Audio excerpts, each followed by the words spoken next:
तेजस्विनावतीतमस्तु मा विद्विषावहै। ओम शांति शांति शांति।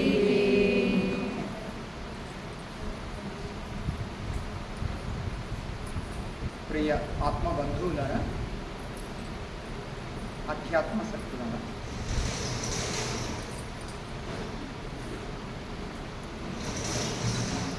మనము పూజ ప్రారంభించే ముందు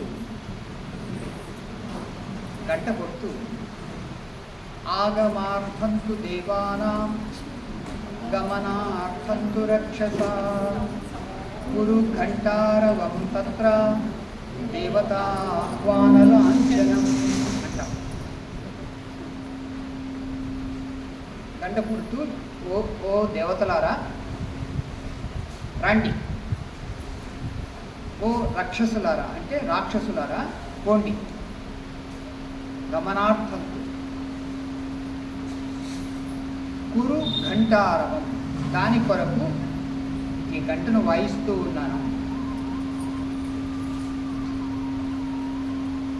దేవతల యొక్క ఆహ్వానం కొరకు ఈ గంటను వాయిస్తున్నాను అంటే అక్కడ ఒక మానసికమైనటువంటి అర్థం ఉంది. అదేమిటి అంటే, ఇప్పటి వరకు మీరు ఏ ఏ ఆలోచనలు చేస్తున్నారో వాటినన్నిటినీ కూడా పక్కకు నెట్టేయండి, ఇప్పుడు దైవ ఆలోచనలు చెయ్యండి. అది ముఖ్యంగా అక్కడ ఉండే సందేశం. ఎక్కడ మంచి ఆలోచనలు ఉంటాయో అక్కడ దేవుడు ఉంటాడు, ఎక్కడ చెడ్డ ఆలోచనలు ఉంటాయో అక్కడ రాక్షసులు ఉంటారు. రావణుడు ఎవరు? పులస్త్య బ్రహ్మ యొక్క కుమారుడు. అందువల్ల బ్రాహ్మణుడే అతను కానీ చేసిన పని వల్ల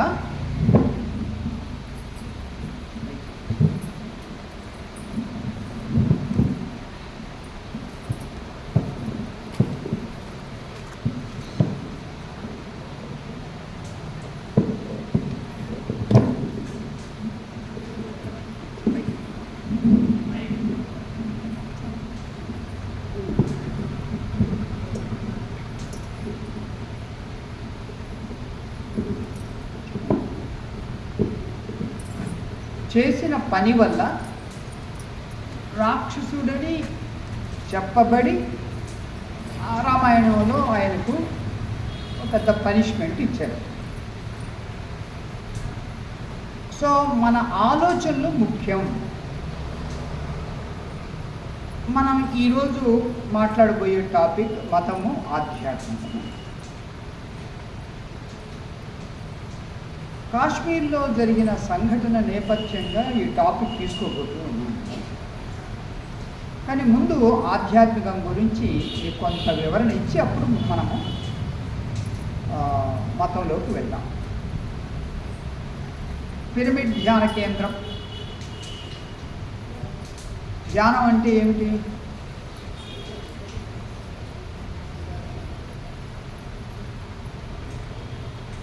ధ్యానం నిర్విషయం మనః. పతంజలి యోగి. ఏదైనా సరే మీరు ఒక సత్యాన్ని కనుక్కోవాలి అంటే మూలానికి వెళ్ళాలి. అది చాలా ముఖ్యం, చాలా ముఖ్యం. మూలానికి వెళ్ళాలి.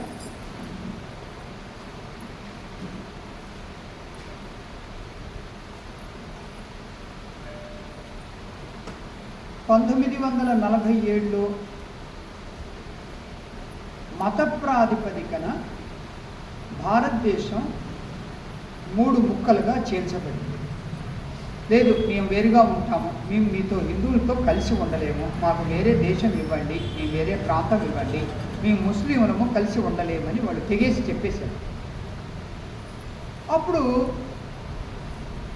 పెద్దలందరూ ఆలోచించేసి దానికి ఆ కుట్రకు మూలం ఎవరు అని అంటే బ్రిటిష్ వాళ్ళు. సరే అని మత ప్రాతిపదికన ఇది అఖండ భారతదేశం, అది పాకిస్తాను, ఇక్కడ కూడా ముస్లింలు ఎక్కువ ఉన్నారు కాబట్టి బంగ్లాదేశ్ లేదా ఈస్ట్ పాకిస్తాన్ అని పేరు పెట్టి 3 ముక్కలు చేశారు. వాళ్ళకు వేరే దేశం ఇవ్వబడింది, ఇంకా సంతోషంగా ఉండొచ్చు కదా. కానీ కొత్త సమానం గలభ, దొంబి, చంపటం, నరకటం, కిడ్నాప్ చేయటం, యుద్ధాలు చేయటం, ఇదే పని. ఇది ఒక్క మన దేశంతోనే కాదు, వేరే మతస్థులు ఉండే ప్రతి దేశంలోనూ వాళ్ళు చేసే పని. లేదు ఎవరు లేరు వేరే అన్నప్పుడు వాళ్ళు కొట్టుకుంటూ ఉంటారు. ఇంకా అదే పని. ఎందుకు ఇది ఇట్లా ఉంది అనేది చూస్తే, వాళ్ళు ఎవరినైతే ప్రవక్తగా స్వీకరిస్తారో, మొహమ్మద్ ప్రవక్తగా, ఆయన చేసిన పని ఏమిటి అంటే ఇదే పని. 11 మంది అమ్మాయిల్ని పెళ్లి చేసుకున్నాడు, అంటే 11 సార్లు పెళ్లి చేసుకున్నాడు. ఈయనకు 60 ఏళ్ళు, అప్పుడు 9 ఏళ్ళ అమ్మాయిని కూడా చేసుకున్నాడు. ఇక వాళ్ళు తన మాట వెళ్ళలేదు అంటే వాళ్ళనే యుద్ధం చేసేది, మారితే తన మతంలో కలుపుకోవడం, లేదంటే వాళ్ళని చంపేయడం. ఈ విధంగా జీవితాంతము చేస్తూ వచ్చాడు. అది తప్పు అనే కామన్ సెన్స్ కూడా లేకుండా ఆయన్ని అనుసరించేవాళ్ళు కొంతమంది ఉన్నారు. ఏమండి, అనుసరిస్తూ ఉన్నారు. 52 దేశాలు ఇప్పుడు ఆ యొక్క పిడికిట్లోకి వెళ్ళిపోయినాయి. ఎందుకు ఈ విధంగా జరుగుతుంది అంటే, నేను ఇందాకనే చెప్పాను, మూలానికి వెళ్ళండి, మూలానికి వెళ్ళండి.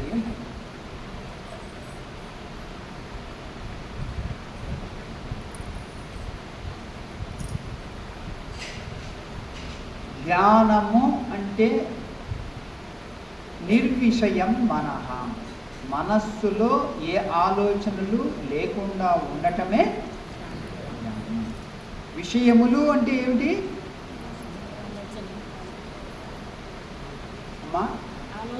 కాదు, శబ్ద, స్పర్శ, రూప, రస, గంధాదులే విషయం. వేదాంత పరిభాష ఇది. మనకు 5 ఇంద్రియాలు ఉన్నాయి. ఆ 5 ఇంద్రియాల ద్వారా మనం 5 విషయాలను గ్రోలుతూ ఉంటాం ఎప్పుడూ కూడా, ఒక నిద్రలో తప్ప. మిగతా సమయం అంతా కూడా మనము కళ్ళు తెరిచాము అంటే రూపం, చెవి వినపడుతూ ఉందంటే శబ్దం, తిన్నాము అంటే రుచి, ఒకటి పట్టుకున్నామంటే స్పర్శ, ఇక సువాసన, వాసన. ఇంక ఇదే, ఈ 5 ఇంద్రియాలను ఉపయోగించటమే విషయములు అంటే.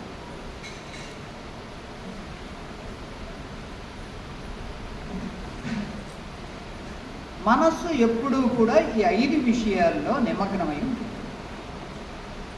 అవి ఏవి లేకుండా ఉండటమే ధ్యానము. ఇంకా సింపుల్గా ఒక మాట చెప్తాను, ఒకవేళ మీకు సాధన చేస్తూ ఉంటే మీకు అర్థమవుతుంది.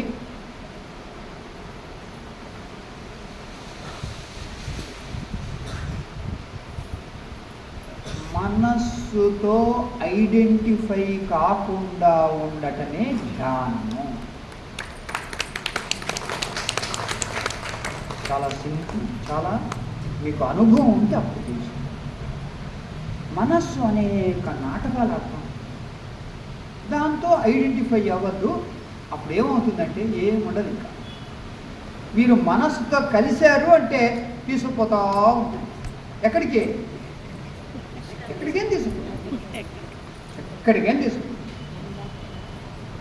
ఇప్పుడు మీరు ఇక్కడ హాయి కూర్చున్నారు, మంచి వంట వాసన వస్తుంది. ఏం చేస్తున్నారు వాళ్ళు? ఉప్మా అయితే ఇట్లా చేయాలి, మనం కొంచెం త్వరగా లేచి తిందాము. మీరు కాదు, మా ఊర్లో వాళ్ళు అట్లా చేస్తారు, మీరందరూ మంచోళ్ళే. ఇవన్నీ ఆలోచనలు చేస్తూ ఉంటుంది మనసు.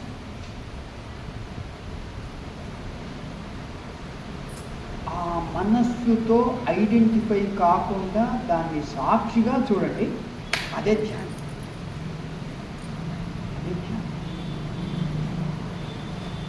ఒక ఫీల్డ్లో, ఒక సాధనలో మీరు కొంతకాలం ప్రయాణిస్తే మీకు కొంత అనుభవం వస్తుంది, ఎక్కువ కాలం ప్రయాణిస్తే ఎక్కువ అనుభవం వస్తుంది. ఆ ఎక్కువ అనుభవం మిమ్మల్ని పరిపక్వతులుగా చేస్తుంది, మనస్సు వికాసపరుస్తుంది, మీ జీవితం తేలికవుతుంది. దేంట్లో అయినా కానీ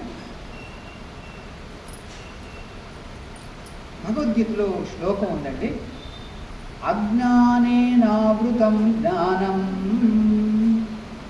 తేన ముహ్యంతి జంతవః జ్ఞానేన తు తదజ్ఞానం ఏషాం నాశితమాత్మనః. జ్ఞానం అజ్ఞానం వల్ల మూసుకుపోబడుతుంది, మూసుకుంటుంది. దీనివల్ల జంతవహ అంటే జంతువులు, జంతువులు అంటే అక్కడ అర్థం ఏమిటంటే 2 కాళ్ళ జంతువులు, ప్రాణం ఉన్నవాళ్ళు. ముహ్యంతి మోహానికి గురవుతారు. దాన్ని జ్ఞానేనతు తదజ్ఞానం, జ్ఞానం ఏ అజ్ఞానం మూసివేస్తుందో ఆ అజ్ఞానాన్ని జ్ఞానమే నిర్మూలించాలి. మహాత్ముల యొక్క బోధతో, గురువుల యొక్క సాహచర్యంతో మన సంస్కారాలను పెంచుకొని మన యొక్క మనస్సును నిదానంగా మార్చుకుంటూ ఆ అజ్ఞానాన్ని నిర్మూలించాలి అని భగవద్గీతలో కృష్ణ పరమాత్మ చెప్తారు. ఇది జీవితకాల ప్రయత్నం. మనం ఇక్కడ ఏమి చెమ్మకుండా ఉన్నాము అంటే 1-2 రోజులు అవుతే మొత్తం దుమ్ము ఏర్పడుతుంది. ఈ మనస్సు కూడా అంతే. మనోమాలిన్యం మనకు ఎప్పుడు ఉంటూ ఉంటుంది. కనుక మనోమాలిన్యం ఎన్ని శబ్దస్పర్శ రూప రసగంధాదుల ద్వారా, స్వార్థం ద్వారా, మమకారం ద్వారా, అహంకారం ద్వారా ఎన్ని మాలిన్యాలు మనకు చేకూరుతూ ఉంటాయి. వాటిని ప్రయత్నపూర్వకంగా మనం తీసివేస్తేనే పోతాయి, కానీ లేకపోతే పోవు.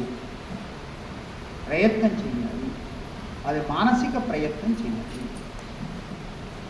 మంచి కర్మలు చేయాలి, మంచి మాటలు మాట్లాడాలి, మంచి చేతలు చేయాలి. ఇప్పుడు మంచి ఆలోచనలు ఉంటాయి. వెంటనే మంచి ఆలోచనలు రమ్మంటే రావు. ఎందుకనంటే మానవుడికి ఈ ఇన్సెక్యూరిటీ, అభద్రత అనేది నిలువుగా ఉంది. అభద్రత, ఆ అభద్రత ఉన్నది అనంటే వాడు ఎంతసేపటికి భద్రత వైపు, రక్షణ వైపు, సెక్యూరిటీ వైపు పరుగు తీస్తాడు. అది ఆర్థికంగా కానీ, సామాజికంగా కానీ, నివాసపరంగా కానీ భద్రత ఎక్కడ ఉంటుంది? అది వర్షం పడ్డప్పుడు పరిగెత్తుకొని మనం ఎక్కడైనా చూడేమన్నా కనపడుతుందేమో అని చూస్తున్నట్లుగా మనిషి కూడా ఎప్పుడు భద్రత వైపు పరుగులు తీస్తాడు. కనుక ఇదొక జీవితకాల ప్రయత్నం. మీ మనస్సు సాత్వికంగా ఉంటే ధ్యానం సులభంగా కుదురుతుంది. సాత్వికంగా లేకపోతే రజోగుణము, తమోగుణములో గనక మనస్సుంది అంటే చంచలంగా తిరుగుతూ ఉంటుంది. ఏమిటి చంచలత్వం అంటే మళ్ళా ఇదే పంచ విషయాలే, పంచేంద్రియముల యొక్క విషయాల్లోకి వెళ్ళిపోతాం.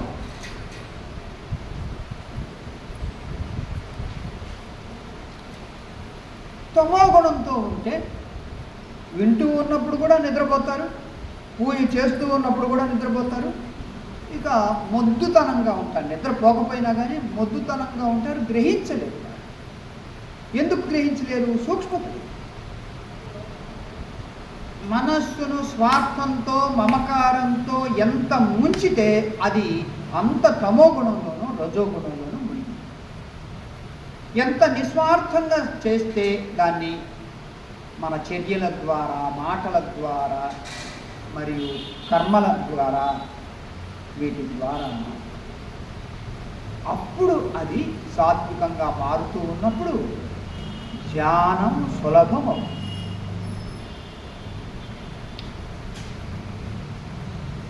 మీరు అక్కడ కూర్చున్నారు, ఎవరో ఒక పెద్ద ఆమె లేదా పెద్ద ఆయన వచ్చారు, పెద్ద ఆయన వయసులో నేనండి, వాళ్ళని చూసి అయ్యో కుర్చీ లేని ఖాళీ లేవే అని మీరు లేచి వెళ్ళి మీరు కూర్చోండి అని అంటే మీ హృదయంలో ఒక తృప్తి, ఒక సాటిస్ఫాక్షన్ కలుగుతుంది. అదే సాత్వికత, అదే సాత్వికత.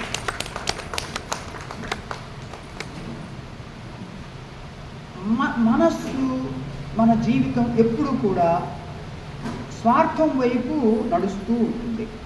దాన్ని అధిగమించాలి అని అంటే మనం నిస్వార్థం వైపు, సేవ వైపు, మంచితనం వైపు ప్రయత్నపూర్వకంగా నడిస్తేనే సాత్విక మనస్సు తయారు.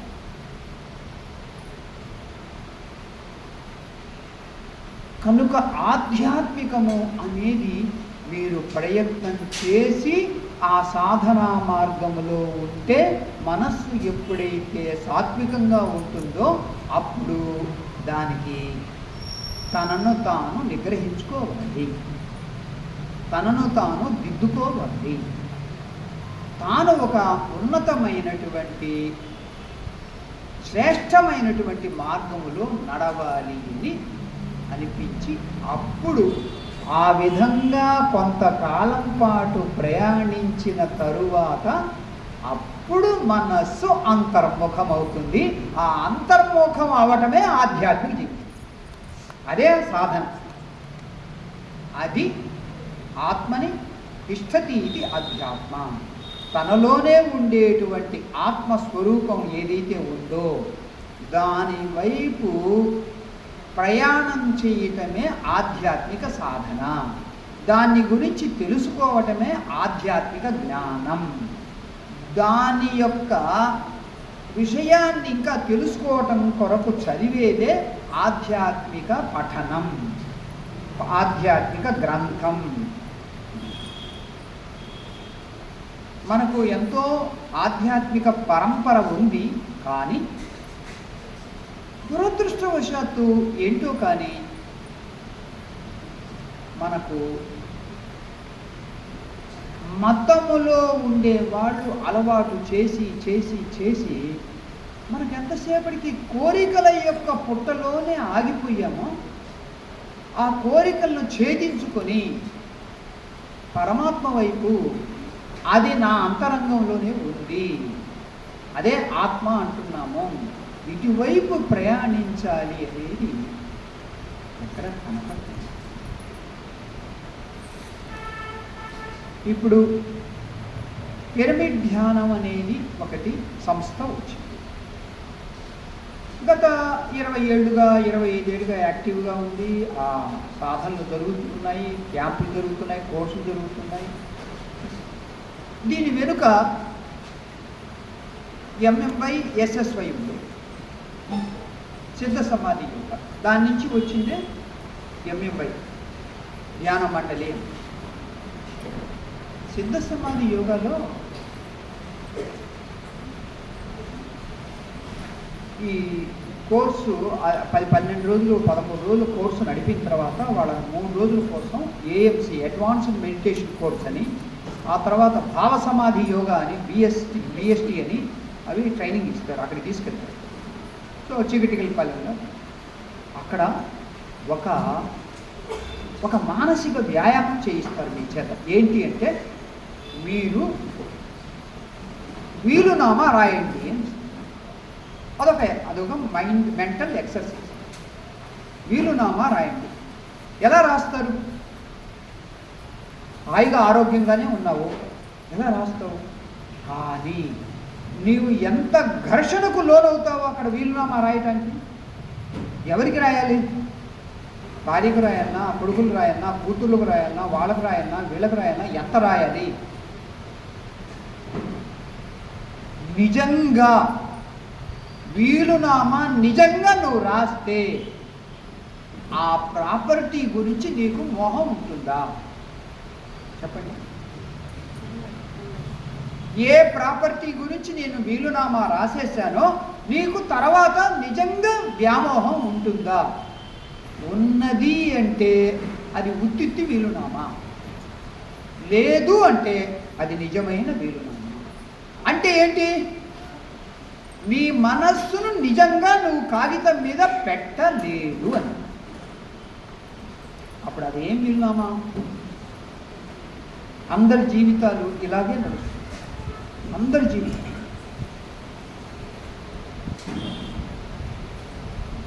ఎంతెంత అజ్ఞానంలో ఉంటూ ఉన్నారు. నా యొక్క ఉపన్యాసంలో కొన్ని సూటిపోటి మాటలు కూడా ఉండొచ్చు, అయితే అవి నిజములే, ఇవి అబద్ధం కాదు. నేను వెళ్ళే ముందు మీకు ఒక మాట చెప్తున్నానండి, దయచేసి వినండి, దయచేసి అర్థం చేసుకోండి. నీకు శత్రువులు ఎక్కువ అవుతూ ఉన్నారంటే నువ్వు తప్పులు చేస్తే కాదు, నువ్వు నిజం మాట్లాడతావు. కొట్టమ్మా కొట్టి.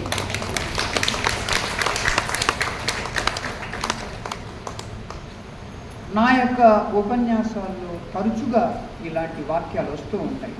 ఇవన్నీ జీవిత అనుభవాలే, అన్ని జీవిత అనుభవాలు. 52 ఏళ్ళైంది ఆధ్యాత్మిక జీవితానికి వచ్చి.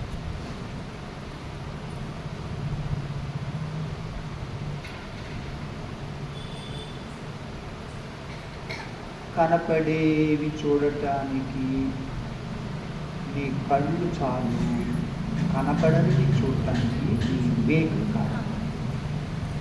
ఆ వివేకం తెరుచుకోవాలి అంటే సాధన, అనుభవం ఉండాలి. అప్పుడు వివేకం, అంత సులభంగా మనకు వివేకం అందదు.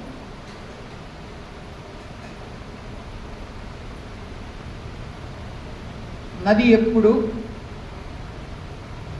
ముందుకు ప్రవహిస్తూ ఉంటుంది, అది వెనక్కు మరలదు. కాలం కూడా అంతే, ఎప్పుడు ముందుకు ప్రవహిస్తూ వెనక్కు మళ్ళీ ప్రసక్తే లేదు. అయితే కాలంతో ఉండే విషయం ఏంటంటే, విచిత్రం ఏంటంటే, తాను ముందుకు వెళ్తూ తనతో పాటు అన్నింటినీ కూడా కాలగర్భంలోకి తీసుకెళ్తా ఉంటుంది. ఇది తెలుసుకున్నవాడు జాగ్రత్త పడతాడు, తెలుసుకోనవాడు కాలగర్భంలో కలిసిపోతాడు. ఏమైపోతాడు? మట్టిగా అయిపోతాడు. కాలగర్భంలో కలిసిపోయి మట్టిగా అవుతాడు. లేదా వాళ్ళు ఏ బ్రాహ్మణులో వైశ్యులో అయి ఉంటే బూడిదిగా అయిపోతాడు. మిగతా వాడు మట్టిలో కలిసిపోతాడు, అంతే. కానీ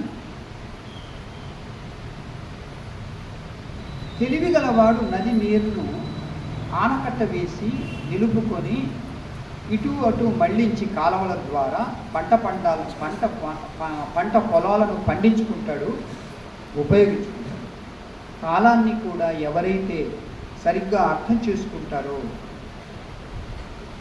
తన జీవితం కొరకు కాలాన్ని వాడుకుంటాడు. కాలం తనకు బర్డెన్ కాకుండా కాలాన్ని చిద్విలాసంగా నవ్వుతూ జీవితాన్ని ఎంజాయ్ చేస్తూ తేలిక చేసుకుంటూ జీవితాన్ని స్వర్గంలాగా మార్చు. దయచేసి ఒక్క విషయం తెలుసుకోండి. మతము మీకేం చెప్తుంది అంటే, నాయనా నువ్వు ఈ దేవుణ్ణి పూజించు, మా దేవుణ్ణి పూజించు, ఈ నామం పెట్టుకో, ఆ బొట్టు పెట్టుకో, ఆ కర్మ చెయ్యి, ఈ యాత్ర చెయ్యి, ఈ దర్శనం చేసుకో, ఆ నవగ్రహాలకు ప్రదక్షిణ చెయ్యి, నీకు ఇక్కడ చచ్చిన తర్వాత స్వర్గం వస్తుంది అని అంటారు. ఆధ్యాత్మికం ఏం చెప్తుంది అంటే, స్వర్గం ఉందో లేదో మనకు తెలియదు. నీవు జీవించి ఉండగానే నీ చుట్టూ ఉండే పరిసరాలను స్వర్గంగా మార్చుకో. అది మన యొక్క యాటిట్యూడ్ మీద ఆధారపడి ఉంది, మన మనస్సు మీద ఆధారపడి ఉంది, మన నిర్ణయాల మీద ఆధారపడి. స్వర్గం ఎక్కడో లేదు, నీ భావంలో ఉంది. నీ చుట్టూ దాన్ని ఏర్పరచుకో. అప్పుడు నువ్వు ఎక్కడికి వెళ్ళినా కానీ నువ్వే దేవుడివి, నువ్వే దేవత. అక్కడ సందేహం లేదు.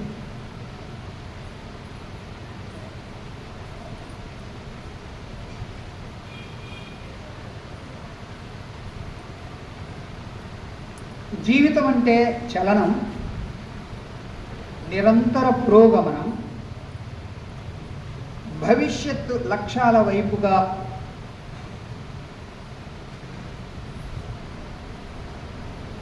సాగే ఆరోహణ క్రమం. జీవితం, సాధన అనేవి పరస్పర ఆశ్రయాలు. సాధన అనేది నేను ఇక్కడ చెప్పేది ఆధ్యాత్మిక సాధన. లౌకిక సాధన అంటే ధర్మ, అర్థ, కామ.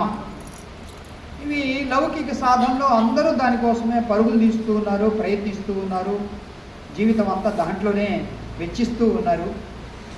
సో వీటిలో వెచ్చిస్తే నష్టం ఏమిటి అంటే, పాపం ఈ లౌకిక వస్తువులు ఎంత సంపాదించినా కానీ ఇంకా ఇంకా అనే టార్గెట్ చూపిస్తూనే ఉంటాయి, తృప్తి ఉంటుంది.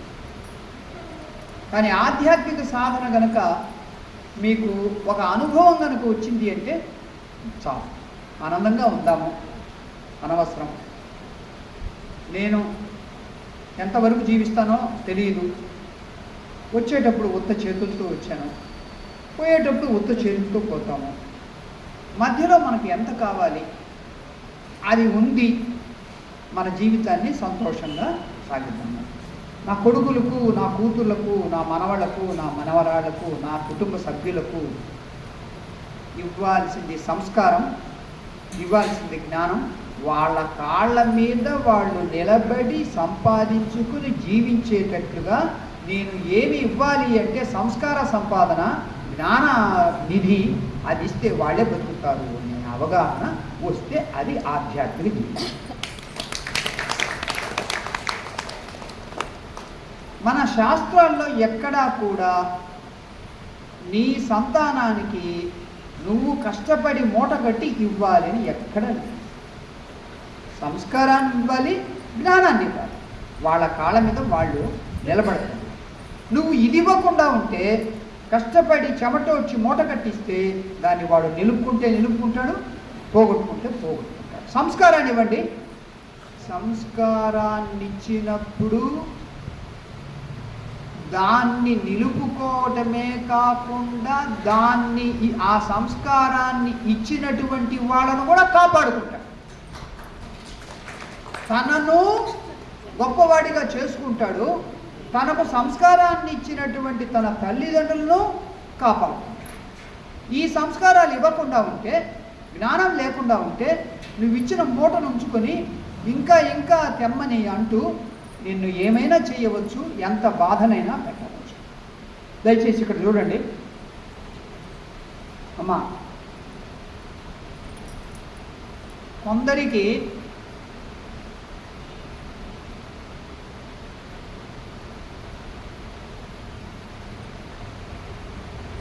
వాళ్ళ కుటుంబం కష్టాలను ఇస్తుంది,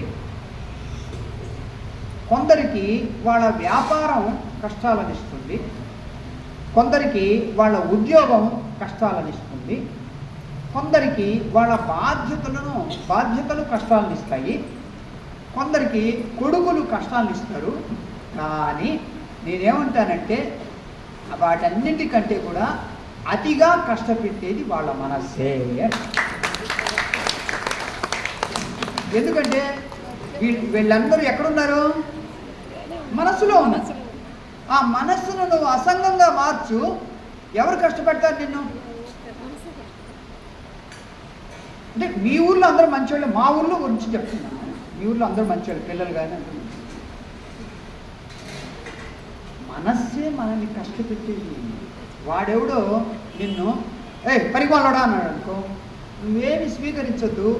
వాడేమనుకుంటాడంటే, ఏంటి వీడేమన్నా మెంటలా, నేను పరిమాణోడన్నా కానీ ఏమి రియాక్ట్ కావటం లేదు అని అంటే అనుకొని వాడు ఊరుకునే ఉంటాడు.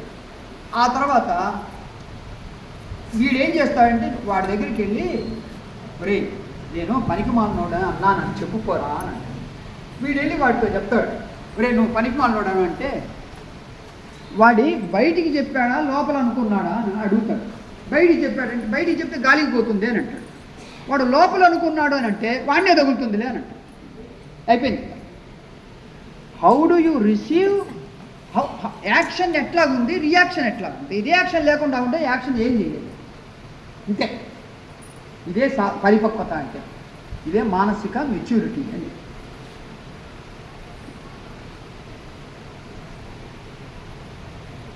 ఈ ఆధ్యాత్మికతలో మీకు లోచూపు, అంతర్మథనం చేసినప్పుడు మీరేం ఏమవుతారంటే శరీరాన్ని దాటుతారు, ఇంద్రియాలను దాటుతారు, మనస్సును దాటుతారు, బుద్ధిని కూడా దాటుతారు, ఇంకా అహంకారాన్ని కూడా దాటుతారు.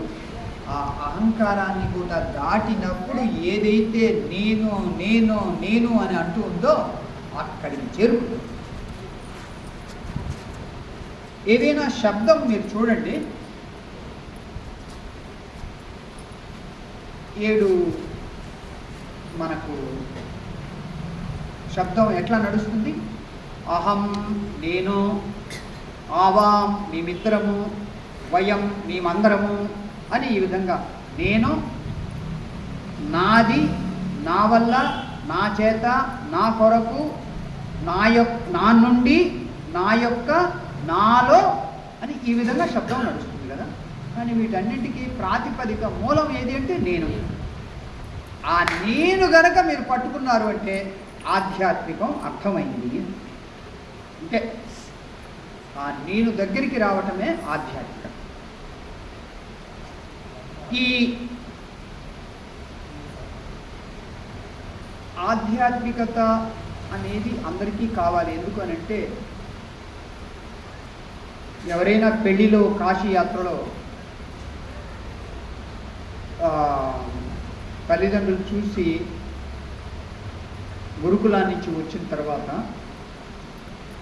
తలంతా ముండనం చేయించి వాడికి అవభృత స్నానం చేయిస్తున్న తర్వాత వాడు ఏం చేస్తాడు అంటే, నేను కాశీకి వెళ్తాను అంటాడు ఉత్తరముఖంగా నిలబడి. ఎందుకు అని అడిగినప్పుడు తపస్సు చేయటానికి. తపస్సు ఎందుకు? ముక్తిని పొందాలి. కాశీకి వెళ్ళేదేమో తపస్సు చేయటానికి, తపస్సు చేసేది ఎందుకంటే ముక్తిని పొందాలి. అప్పుడు ఈ తల్లిదండ్రులు ఒక ఆయన్ని రెడీగా ఉంచుతారు. ఆయన ఏమంటాడంటే, బాబు మంచిదే, నువ్వు కాశీకి వెళ్ళటము, తపస్సు చేయటము, ముక్తిని పొందటం అంతా మంచిదే, కానీ మా అమ్మాయిని ఇచ్చి పెళ్లి చేస్తాము, నువ్వు పెళ్లి చేసుకొని మీ ఇద్దరు కూడా గృహస్థాశ్రమంలో స్థిరపడి ఇక్కడే తపస్సు చేసుకోండి, ఇక్కడే ముక్తిని పొందండి అని అడుగుతాడు. అడిగితే అట్లాగే అని ఒప్పుకుంటాడు. ఇక అప్పుడు పెళ్లి తంతువులన్నీ కూడా ప్రారంభం అవుతుంది. అప్పటి వరకు ఒటువుగా ఉన్నవాడు ఇప్పుడు వరుడు. ఏమండి, బ్రహ్మచారిగా ఉన్నవాడు ఏమవుతాడు? వరుడుగా అయిపోతాడు. ఇక అక్కడ పెళ్లి ప్రారంభం. సో పెళ్లి చేసుకొనటము కూడా ఎందుకు అంటే తపస్సు కోసం. తపస్సు ఎందుకు అనంటే ముక్తి కోసం.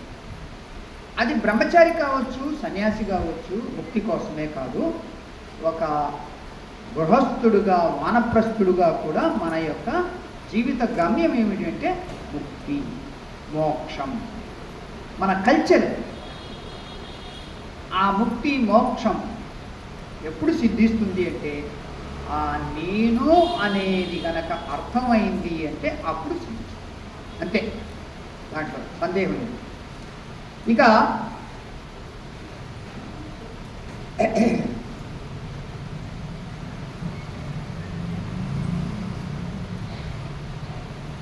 ఆశ్రమం ప్రారంభించిన కొత్తల్లో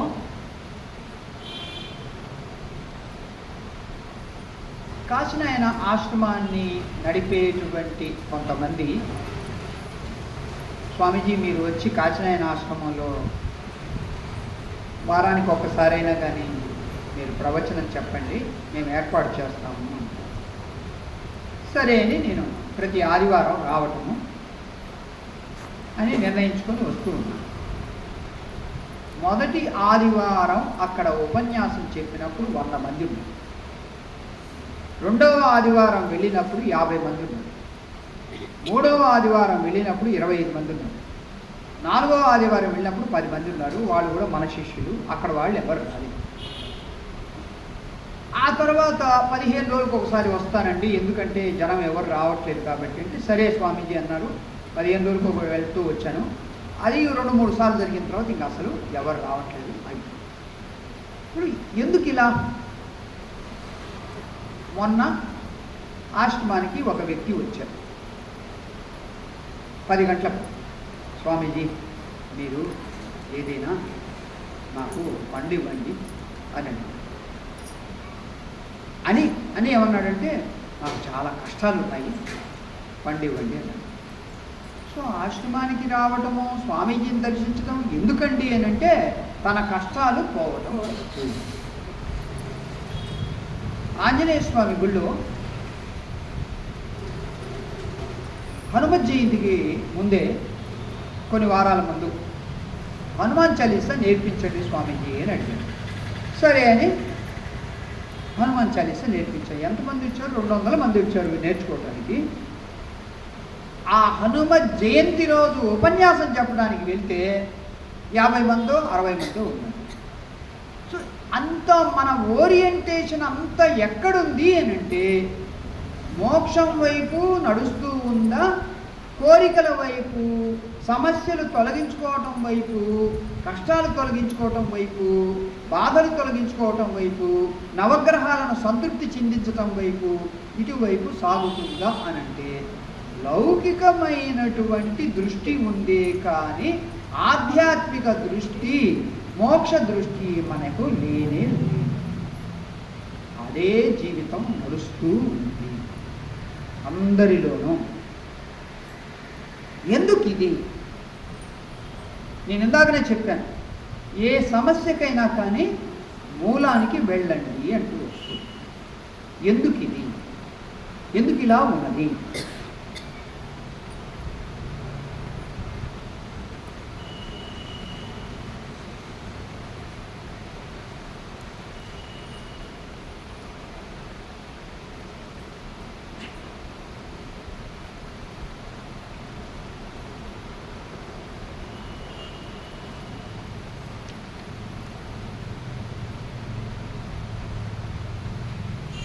సత్యము నీకు వంట పట్టనప్పుడు అసత్యమే నిజంగా తోస్తుంది.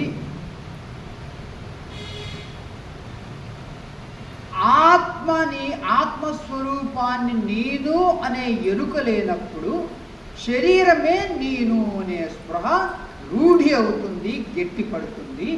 ఆ శరీరానికి సంబంధించిన అవసరాలు, కోరికలు, డిమాండ్స్, ఇవే నా జీవిత ప్రయత్నము అనే విధంగా నీ జీవితం సాగుతుంది. బాగా అర్థం చేసుకో. అజ్ఞానేన ఆవృతం జ్ఞానం. జ్ఞానాన్ని అజ్ఞానము మూసివేయబడింది, కప్పబడింది. ఇప్పుడు జ్ఞానం తెలియదు. అప్పుడు ఏం చేస్తారు? అజ్ఞానమే జ్ఞానంలాగా తోచి అది ఏం చెప్తే అది చేస్తూ ఉంటారు. మీరు సరైనటువంటి అవగాహన మీకు ఉంటే గుళ్ళోకి వెళ్ళి సంకల్పం చెప్పించుకున్నప్పుడు ఏమిటండి గోత్రము అని అంటే, అసలు గోత్రం ఏమిటి? అసలు గోత్రం ఏమిటి? భగవద్గీత. మహర్షయః సప్త పూర్వే చత్వారో మనవస్తథాః మద్భావా మానసా జాతాః యేషాం లోక ఇమాః ప్రజాః. కృష్ణ పరమాత్మ చెప్తుంది, సృష్టి ప్రారంభంలో సప్తర్షులు ఉన్నారు. వీళ్ళు పితాపుత్ర పరంపరకు మూలమైనది. అదే సృష్టి ప్రారంభంలో 4 మునులు ఉన్నారు. వాళ్ళే సనక, సనందన, సనత్కుమార, సునాత్సుజాతులు. వాళ్ళేమో జ్ఞాన మార్గానికి, నివృత్తి మార్గానికి, సన్యాస మార్గానికి మూల పురుషులు. వీళ్ళందరూ కూడా నా నుండి ఉద్భవించిన వాళ్ళు అంటున్నాడు కృష్ణ పరమాత్మ. అంటే అందరూ ఎక్కడి నుంచి వచ్చారు? దేవుడి నుంచి వచ్చారు. ఇప్పుడు మీరు చెప్పండి, ఈనాడు ఉండే ఈ జనమంతా కూడా ఆ సప్తర్షుల యొక్క సంతానం సంతానం సంతానం అనేక తరాల నుంచి వాళ్ళ నుంచి వస్తూ ఉంటే మీరు ఎవరి సంతానం అవుతారు? ఋషి సంతానం అవుతారు. మరి ఋషి గోత్రం చెప్పుకుంటున్నారు. వైశ్యులు కూడా చెప్తారు. ఒక్క బ్రాహ్మణులే చెప్పుకునేది. గౌతమి ఋషి, వశిష్ఠ ఋషి, విశ్వామిత్ర ఋషి, అగస్త్య ఋషి వాళ్ళే చెప్పుకుని మిగతా వాళ్ళు చెప్పుకోవట్లేదు. ఒకళ్ళు వచ్చారు మన దగ్గరికి, ఒక 10 నెలలు అవుతుంది. స్వామీజీ, నాకు పెళ్లి కావటం లేదు, మీరేదైనా చూసి చెప్పండి నా గురించి అని అడిగాను. సరే, నేను ఆలోచిస్తూ ఉంటే, స్వామీజీ నాకు గోత్రం చెప్పమంటారా? ఎందుకు వద్దంటాను, ఎందుకు చెప్పు అని చెప్పంటే, మురికి గోత్రం అన్న. మురికి గోత్రం. ఇంకొకళ్ళని అడిగితే పొల్ల గోత్రం. ఇంకొకళ్ళని అడిగితే అన్ని పాపం ఏదో దొరికిన వాటిని గోత్రంగా చెప్తారు. అట్లా అందరూ అట్లా, వాళ్ళు రెడ్లు కావచ్చు, కమ్మోళ్ళు కావచ్చు, వైశ్యులకు కూడా ఋషి గోత్రం చెప్పుకోవట్లేదు, వాళ్ళు ఏదో చెప్పుకుంటారు. ఈ అవస్థ ఎందుకు వచ్చింది అంటే జ్ఞానం తెలియదు.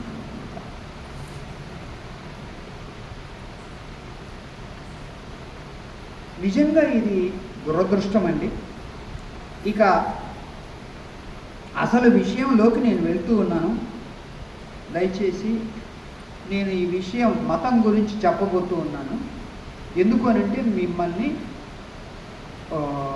మీకు ఒక అవేర్నెస్ రావాలి, ఒక నిజం తెలిసి రావాలి అనే ఒక మంచి దృష్టితో చెప్పబోతుంది.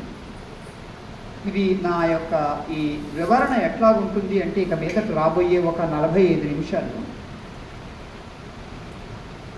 అరే మేము ఇంత అజ్ఞానంలో ఉన్నామా అని ఆశ్చర్యపోయే అంతగా నేను చెప్పబోతున్నాను. అయ్యో, మనం ఎంత మోసగింపబడ్డాము, మనం ఎంత అజ్ఞానంలో కూరుకుపోయాము అనే విధంగా మీరు తెలుసుకుంటారు. అలాంటి విషయాలు నేను చెప్పబోతున్నాను. అమ్మా, మీలో కొంచెం ఈ పిరమిడ్కి సంబంధించిన వాళ్ళు, మన శిష్యులు కాదు, పిరమిడ్కి సంబంధించిన వాళ్ళు చెప్పండి. అది పెద్దవాళ్ళు ఎవరో చెప్పండి. మీరు హిందువు ఎట్లాగవుతారు చెప్పండి. హిందువు అని చెప్పుకుంటున్నారు కదా, ఎలా అవుతారు? వాడు ముస్లిం, వీడు క్రిస్టియన్, వీడు బౌద్ధుడు, వీడు సిక్కు అని చెప్పుకున్నట్లుగా నువ్వు హిందువు ఎట్లాగవుతావు? ఉపనిషత్తులు, పురాణాలు, వేదాలు మన సంస్కృతి వారసత్వ సంపద. వాటిని ఎవరైతే ఆచరిస్తూ ఆలోచిస్తూ ఉంటారో వారిని హిందువులుగా పరిగణించవచ్చు అని అనుకుంటున్నాను స్వామి. కూర్చో, పరిగణించవచ్చు. సరే, ఉపనిషత్తులకు మూలం ఆమె చెప్పిన గ్రంథం అది. పురాణాలు అది తదనంతరం వచ్చినది. సో మన మూల గ్రంథం ఏమిటి? వేదము. ఆమె బహువచనం చెప్పింది వేదాలు. ఇది ఋక్, యజుస్, సామ, అథర్వ వేదం.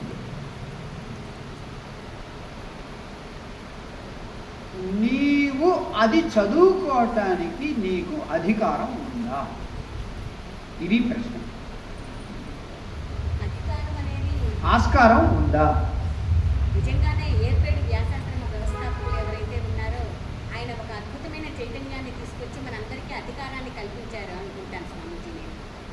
అమ్మా, ఏర్పేడు వ్యాసాశ్రమాన్ని స్థాపించిన మలయాళ స్వాములు వారిని ఒక్క బ్రాహ్మణుడు కూడా ఒప్పుకోడు. వాళ్ళ పుస్తకాలే చదవద్దు అంటారు.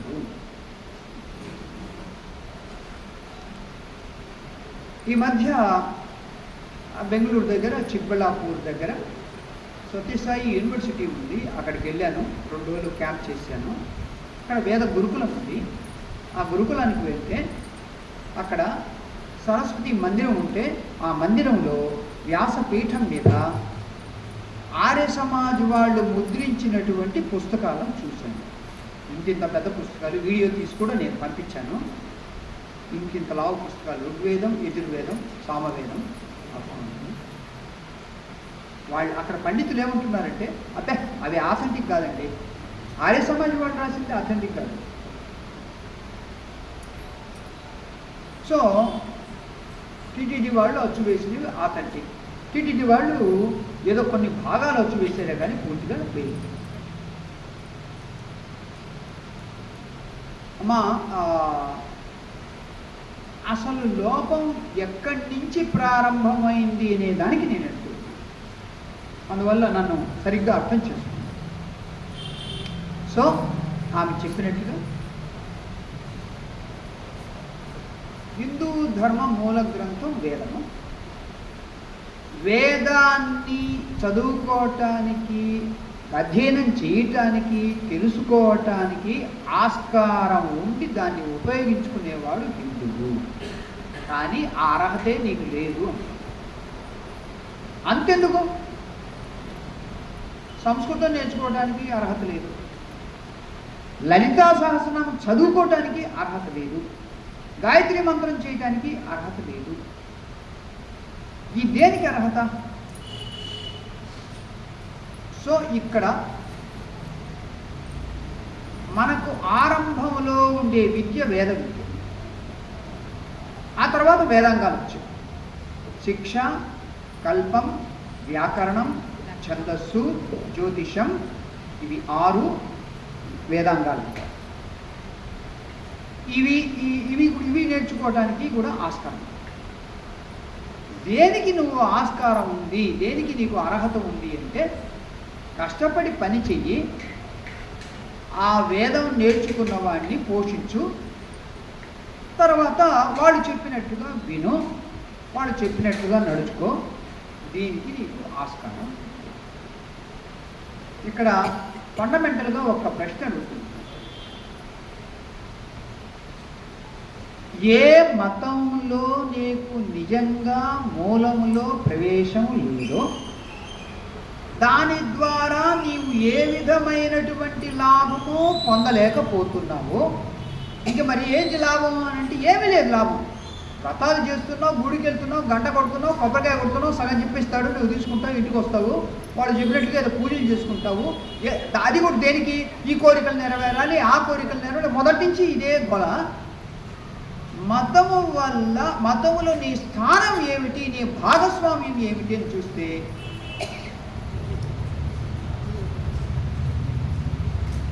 నిజమా కాదా, నేను చెప్పేది నిజమా కాదా,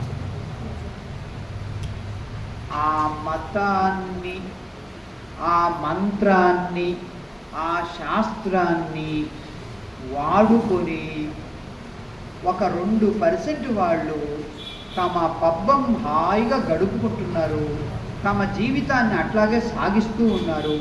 ఎలా సాగిస్తున్నారంటే ఆధికారికంగా సాగిస్తూ ఉన్నారు.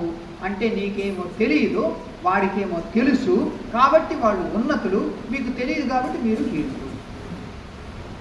ఈ ట్రెండ్ సమాజంలో ఉందా లేదా చూడండి, అర్థం చేసుకోండి.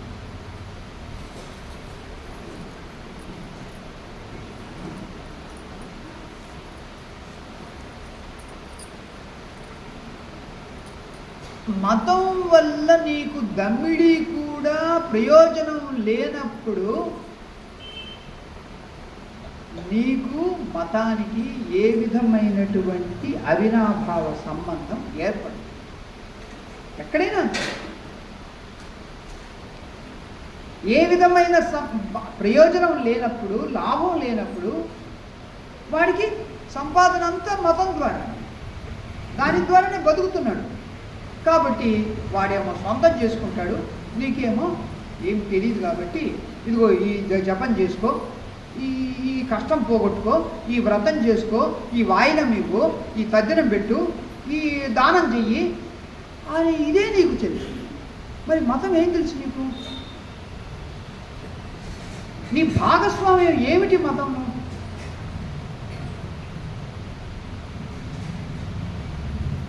ఆది శంకరాచార్యులు వారు 8వ శతాబ్దంలో వచ్చారు. రామానుజాచార్యులు వారు 11వ శతాబ్దంలో వచ్చారు. మధ్వాచార్యులు వారు 13వ శతాబ్దంలో వచ్చారు.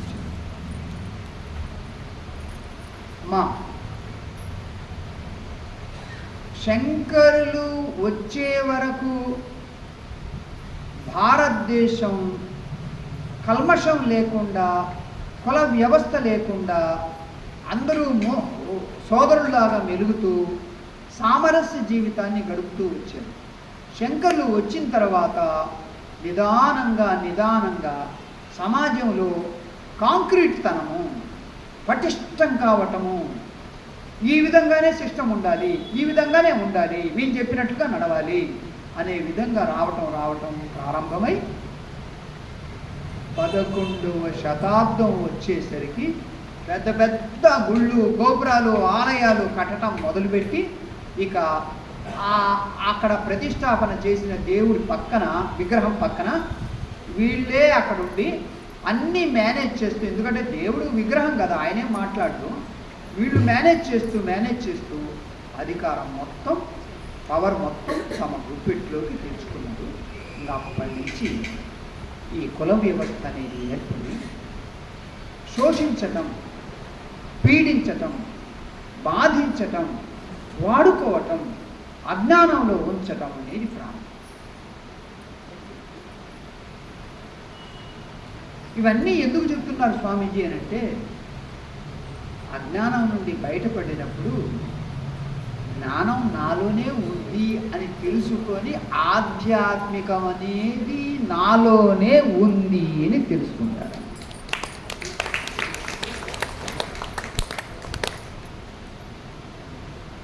మనం ఎప్పుడు పరుగులు తీస్తూ ఉన్నాం.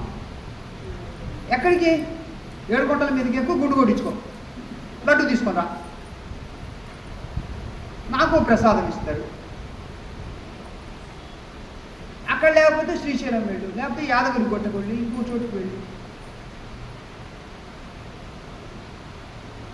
నీ ప్రయత్నం బహిర్ముఖంగా సాగుతూ ఉందే కానీ అంతర్ముఖంగా సాగట్లేదు.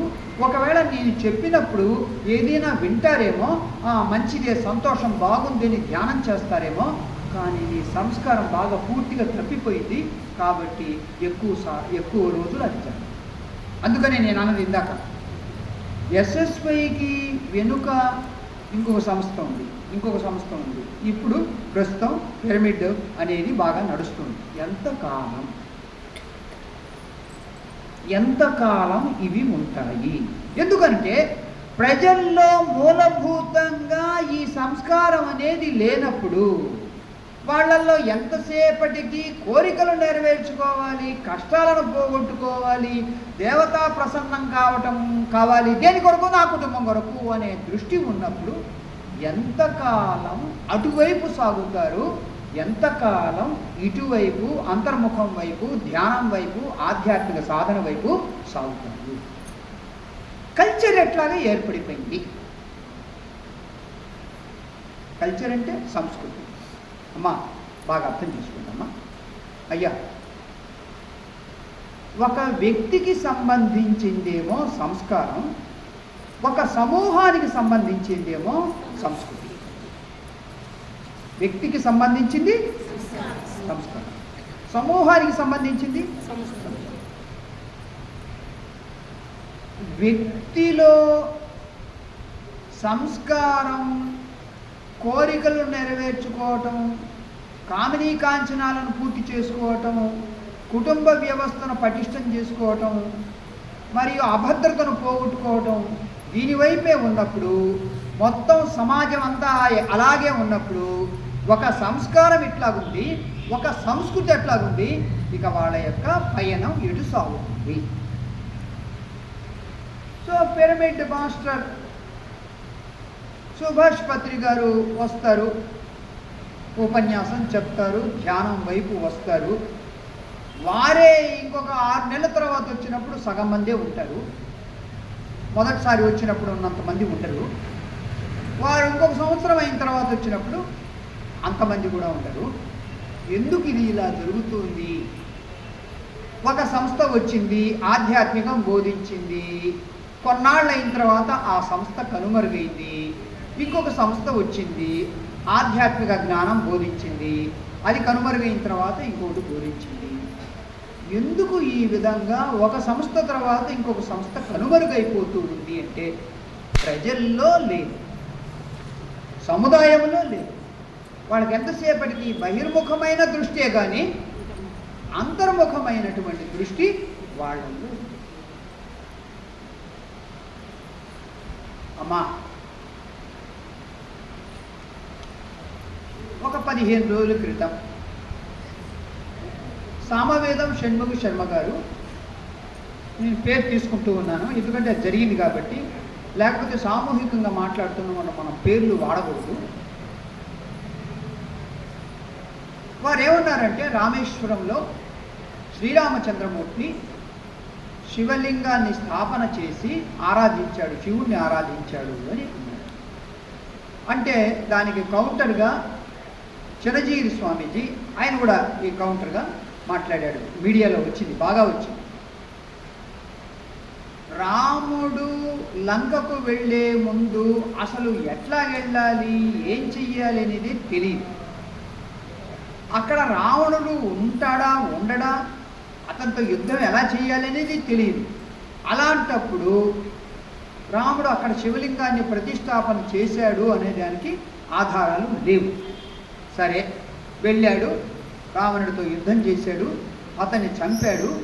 బ్రహ్మహత్య పాతకం చుట్టుకుంటుంది, ఎందుకంటే ఆయన పులస్త్య బ్రహ్మ యొక్క కుమారుడు కాబట్టి పాతకం చుట్టుకుంటుంది. శివలింగాన్ని ప్రతిష్టాపన చేశాడు అని అనుకుందాము. కానీ రామాయణంలో ఎక్కడా కూడా అది లేదు. రాముడు రావణుడిని చంపిన తర్వాత పుష్పక విమానం ఎక్కి నేరుగా భరద్వాజ ఆశ్రమానికి వెళ్ళిపోయాడు. భరద్వాజ ఆశ్రమం నుంచి అయోధ్యకి వెళ్ళిపోయాడు. ఇక్కడ రామలింగ ప్రతిష్టాపన జరగనే లేదు. కానీ ఆయన అనటం చూడండి, నిజమేనేమో అంటాం చూడండి, అది ఎవరో ప్రతిష్టాపన చేసి కల్పించారు, రాముడు చేశాడని కల్పించారు అని 1000 ఏళ్ల క్రితం ఇది జరిగి ఉంటుంది అని.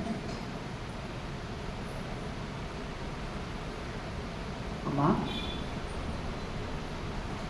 మన హిందూ మతములో ఇలాంటి కల్పనలు 98% కల్పనలే, వాస్తవాలు 2%.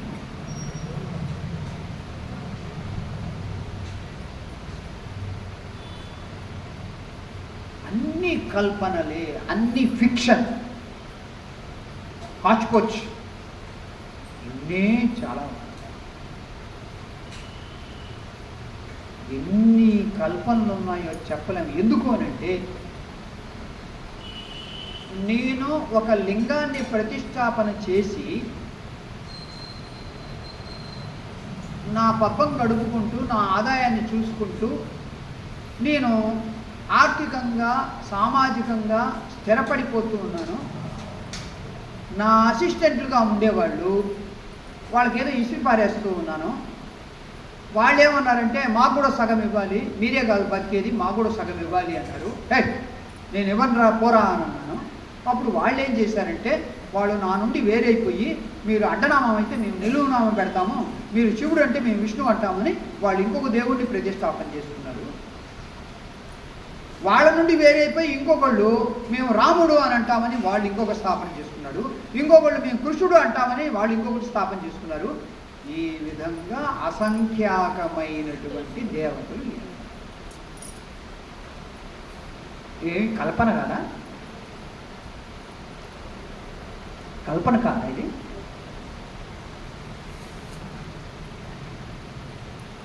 మరి మీ వేదాంతం ఏం చెప్తుంది స్వామీజీ, మీ ఆధ్యాత్మికం ఏం చెప్తుంది అని అంటే,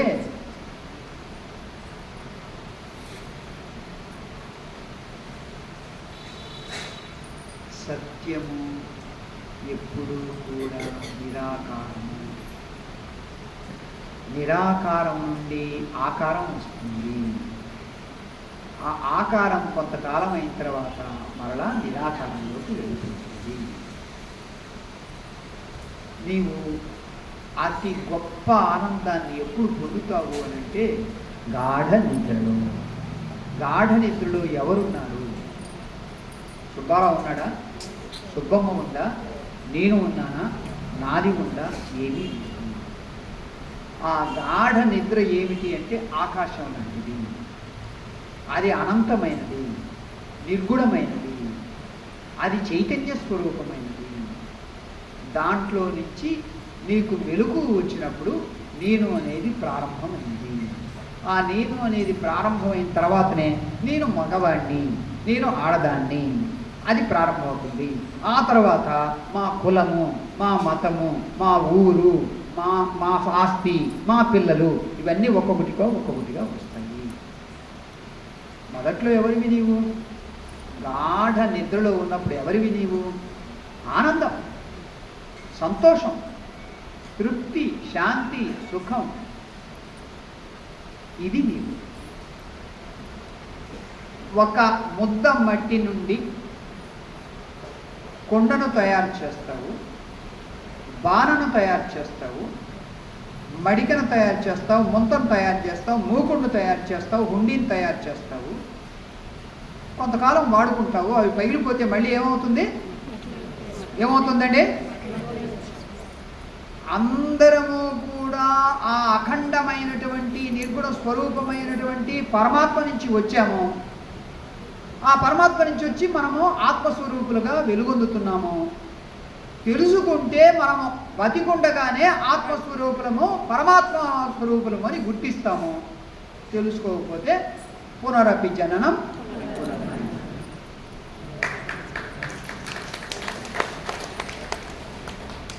కొంచెం వెనక వాళ్ళే బాగా కొట్టాలమ్మా, ముందుండే వాళ్ళే కదా కొట్టేది.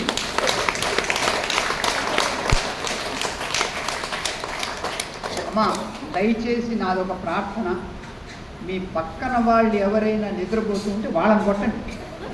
అది నాకు ఇంకా సంతోషం, ఎందుకంటే లేపుతారు, వాళ్ళు వింటారు. కొంతమంది తెలివిగా ఏంటి అని అంటే ఇట్లాగే కూర్చుంటారు, ధ్యానం చేస్తున్నట్లు కూర్చుంటారు. కాదు, వాళ్ళు నిద్రపోతాం. ఎందుకంటే స్వామీజీ చెప్పేది ఎట్లాగో మాకు ఎక్కదు కాబట్టి.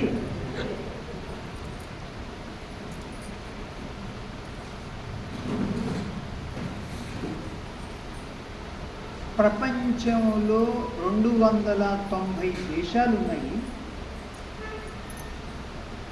వేల కొలది భాషలున్నాయి.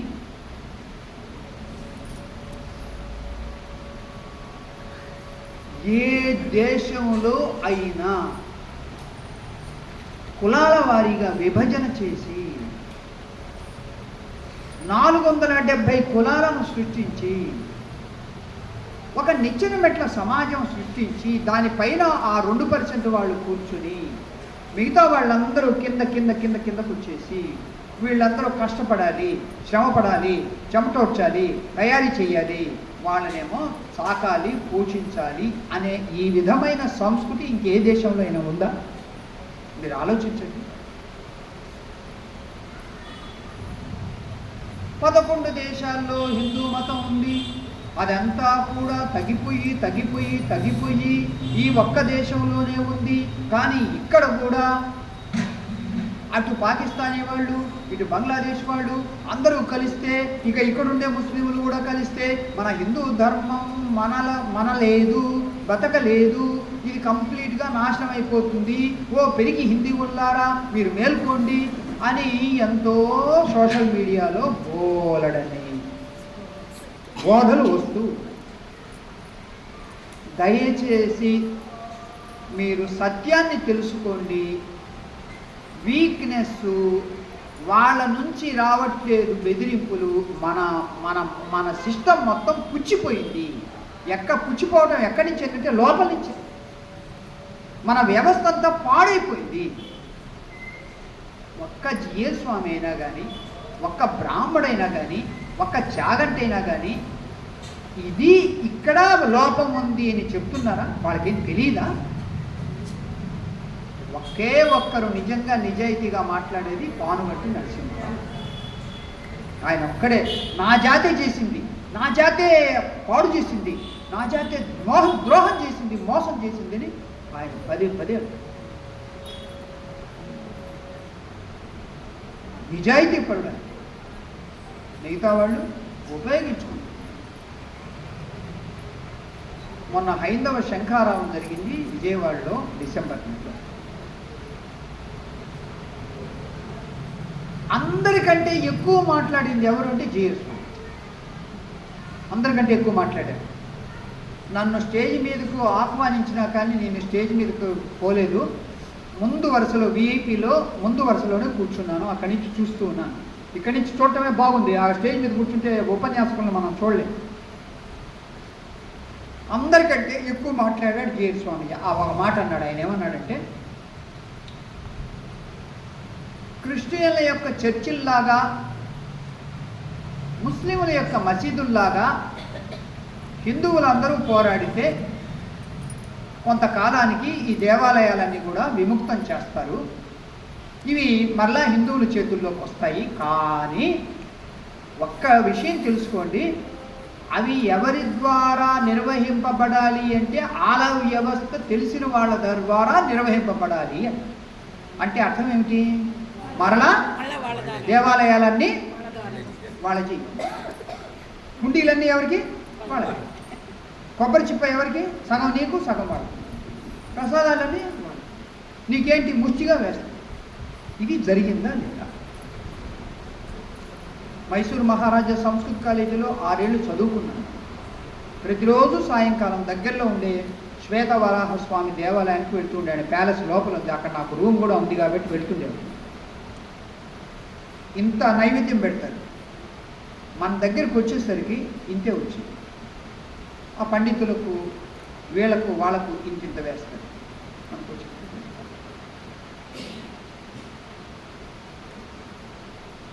శక్తి ఉన్నవాడిదే బలం, శక్తి లేని వాడిది నిస్సారం.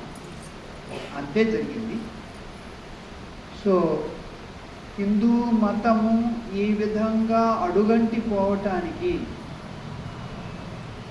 బలహీన పడటానికి, పుచ్చిపోవటానికి, నిర్వీర్యం కావటానికి బయట శక్తులు కాదు, అంతర్గత శక్తే కారణము అని తెలుసుకోండి.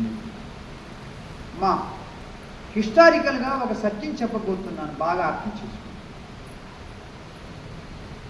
11వ శతాబ్దం నుంచి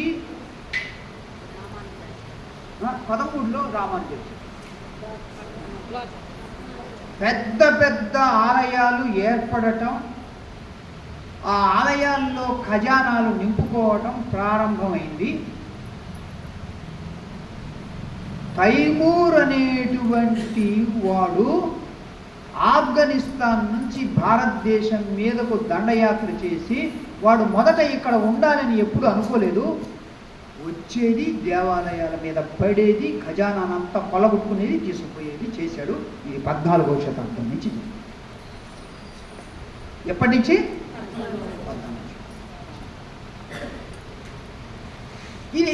ఇదేంటండి, మీరు కొంచెం ఆలోచించండి. చాలా మంచి శ్లోకం ఉంది భగవద్గీత. భగవంతుడు ఏం కోరుతున్నాడు? పత్రం పుష్పం ఫలం తోయం యో మే భక్త్యా ప్రయచ్చతి తదహం అపశ్నామి. ఎవరైతే భక్తితో నాకు ఆకును కానీ,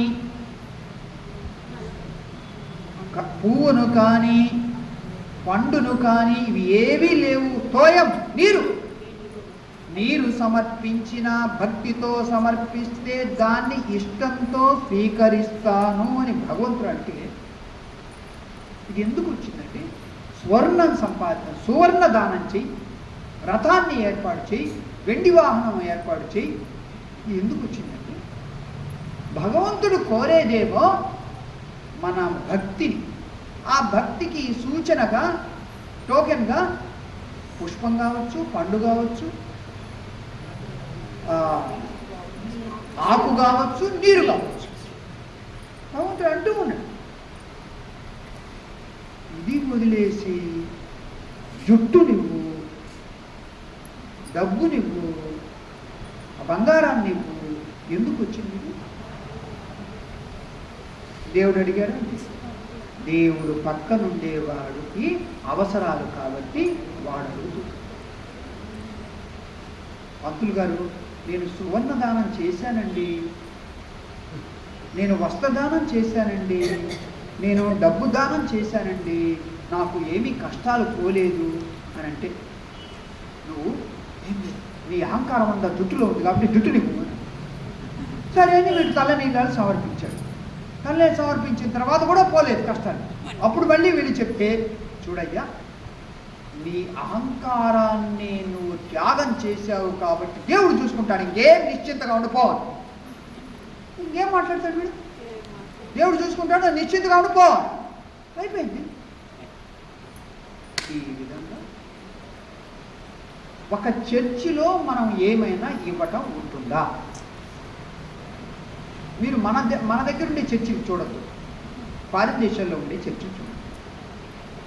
ఒక మసీదులో మనం ఏమైనా ఇవ్వడం ఉంటుందా? డబ్బు కావచ్చు, ఇంకొకటి కావచ్చు, ఏమీ ఉండదు. వినయంగా భక్తితో నీవు నమాజ్ చేయటం అనేది చేయాలి. 10 వరుసలు కూర్చున్నారండి అక్కడ నమాజ్ చేయటానికి. ఇప్పుడు 10 వరుసలు అయిన తర్వాత ఎమ్మెల్యే వచ్చాడు, లేదా ఎంపీ వచ్చాడు, మంత్రి వచ్చాడు. 11వ వరుసలో కూర్చోవలసిందే, కానీ ముందుకు తీసుకెళ్ళడానికి అక్కడే కూర్చో. అందరూ సోదరులం, అందుకంటే అందరం భగవంతుడి యొక్క బిడ్డలం కాబట్టి నువ్వు ముందుకు వెళ్ళటం ఏమీ అనవసరం, అక్కడే కూర్చుంది.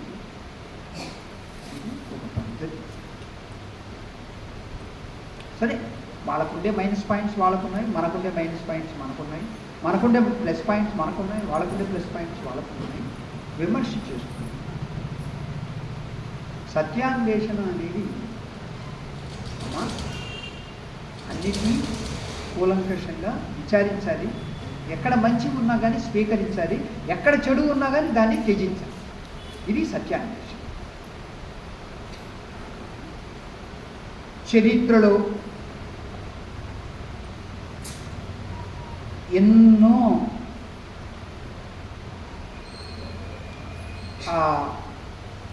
అవకతవకలు జరిగాయి.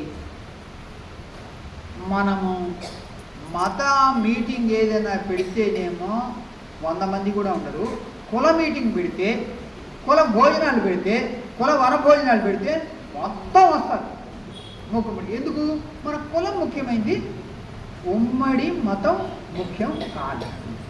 ఎందుకు ముఖ్యం కాలేదు? చదువుకున్నవాడు తనను తాను వేరు చేసుకుని సమాజాన్ని నిచ్చెన మెట్ల సమాజంలాగా సృష్టించి పైన కూర్చొని మిగతా వాళ్ళందరినీ కింద ఉంచి వాడుకుంటూ ఉండటం, చూస్తూ ఉండటం చేశాడు. కాబట్టి మిగతా వాళ్ళందరూ అదే నేర్చుకున్నారు. అందుకని భగవద్గీతలు ఏమన్నారంటే, యజ్ఞదాచరతి శ్రేష్ఠ తత్తదేవేతరో జన. శ్రేష్ఠుడైనటువంటి వాడు, చదువు ఉండేటువంటి వాడు, గొప్పవాడు ఏం చేస్తూ ఉంటాడో మిగతా వాళ్ళందరూ అదే చేస్తున్నారు. అది జరిగింది. కులాల వారీగా విడిపోవటం, మనల్ని మనం పెంచుకోవటం, ముక్కలు కావటం అనేది మనకు బాగా అలవాటైపోయేసరికి ఇక అదే గొప్ప, అదే నిజము అని మనం అనుకుంటూ ఉన్నాము. కానీ వాస్తవాన్ని గ్రహించండి.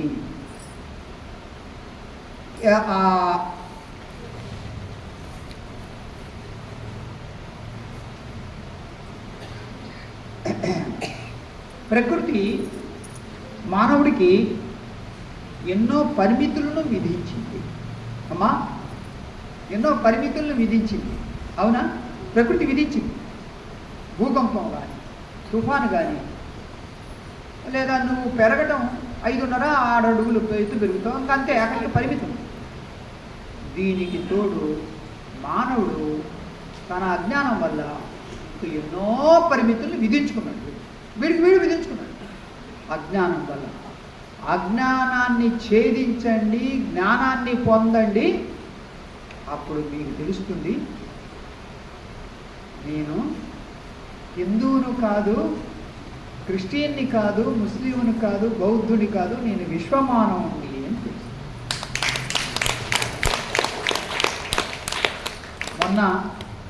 నిన్న ఆ కాశ్మీర్లో 26 మంది హిందువులను టెర్రరిస్టులు, తీవ్రవాదులు గన్ తీసుకొని పేల్చే ముందు వాళ్ళ మతం ఏమిటి అనేది నిర్ధారణ చేసుకొని వాళ్ళని కాల్చిపారేశారు. ఎలా? కల్మా చదువు అని అన్నారు. వీడు కల్మా తెలియకపోతే తెలియదు. సరే, ప్యాంటు విప్పు, డ్రాయర్ కూడా విప్పు, చూశారు. వీడికి శుద్ధి జరిగిందా లేదా అని చూశారు. వీడు ముస్లిం కాదు అని తెచ్చుకుని వాడిని కాల్చిపట్టేశారు. అట్లాగా అందరినీ మగవాళ్ళనే కాల్చింది, ఆడవాళ్ళని కానీ పిల్లల్ని కానీ కాదు. ఎందుకు మమ్మల్ని కూడా కాల్చుంటే లేదు, మీరు వెళ్ళి మోడీకి చెప్పండి మేము చంపుతాం ఎవరినైనా అని వండుకొని వాళ్ళ ఆడవాళ్ళను వదిలేశారు అని అక్కడ వాళ్ళు అంటున్నారు. ఇది చూసినటువంటి ఒక బెంగాల్లో ఉండే ఒక టీచర్, వాడు ముస్లిం, ఆ దృశ్యాన్ని మీడియా ద్వారా చూసి చాలా బాధపడి ఆవేదన చెంది కోర్టుకు ఏమని అఫిడవిట్ వేసుకున్నాడు అంటే, నేను ఇస్లాం మతానికి చెందిన వాడిని కాదు, నేను విశ్వమానవుణ్ణి, నాకు ఏ మతము వద్దు, అన్ని మతాలు ఒకటే అనే ఒక సర్టిఫికేట్ ఇవ్వండి అని వాడు అఫిడవిట్ వేసుకున్నాడు కోర్టులో. వాడు నిజమైన మానవుడు.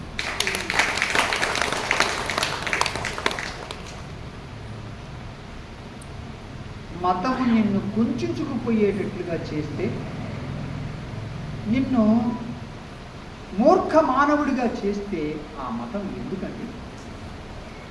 నిన్ను అజ్ఞానంలో పడవేస్తే, నీకు ఏ విధమైనటువంటి స్వేచ్ఛ లేకుండా చేస్తే, నువ్వు వాళ్ళు ఉపయోగించుకునే విధంగా నువ్వు కూరుకుపోయి ఉంటే ఏం మతం అండి?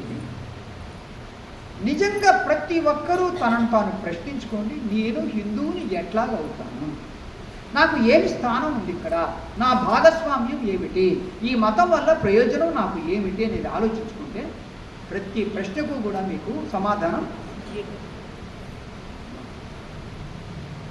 నిజాయితీ ఉండాలండి. నేను ఎదిగే కొద్దీ, వికసించే కొద్దీ నిజాయితీ రావాలి, సత్వగుణం ఏర్పడాలి, మంచి మానవత్వం, మంచి మానవత్వం. మన మనస్సు పారదర్శకంగా తయారవుతుంది ఎప్పుడు మంచితనం మనకు. అమ్మా చిన్న జోక్ చెప్తాను, మీకు బాగుంటుంది. సో వరుసగా నిలబడ్డారు 1 నుంచి 9 వరకు. 1 ఇక్కడ, 2 ఇక్కడ, 3 అక్కడ, 9 లాస్ట్. ఈ 9 వాడు ఏం చేశాడంటే 8 లాగి చపాయి కొట్టాడు. ఈ 8 నేను ఇంత చురుగ్గా కొట్టాడు వీడని 9 వైపు తిరిగి, ఏందయ్యా నువ్వు నన్ను కొట్టేవారంటే, ఏయ్ నేను సీనియర్ని, మా కడిగిన వాళ్ళు అంతే, ఏం మాట్లాడదు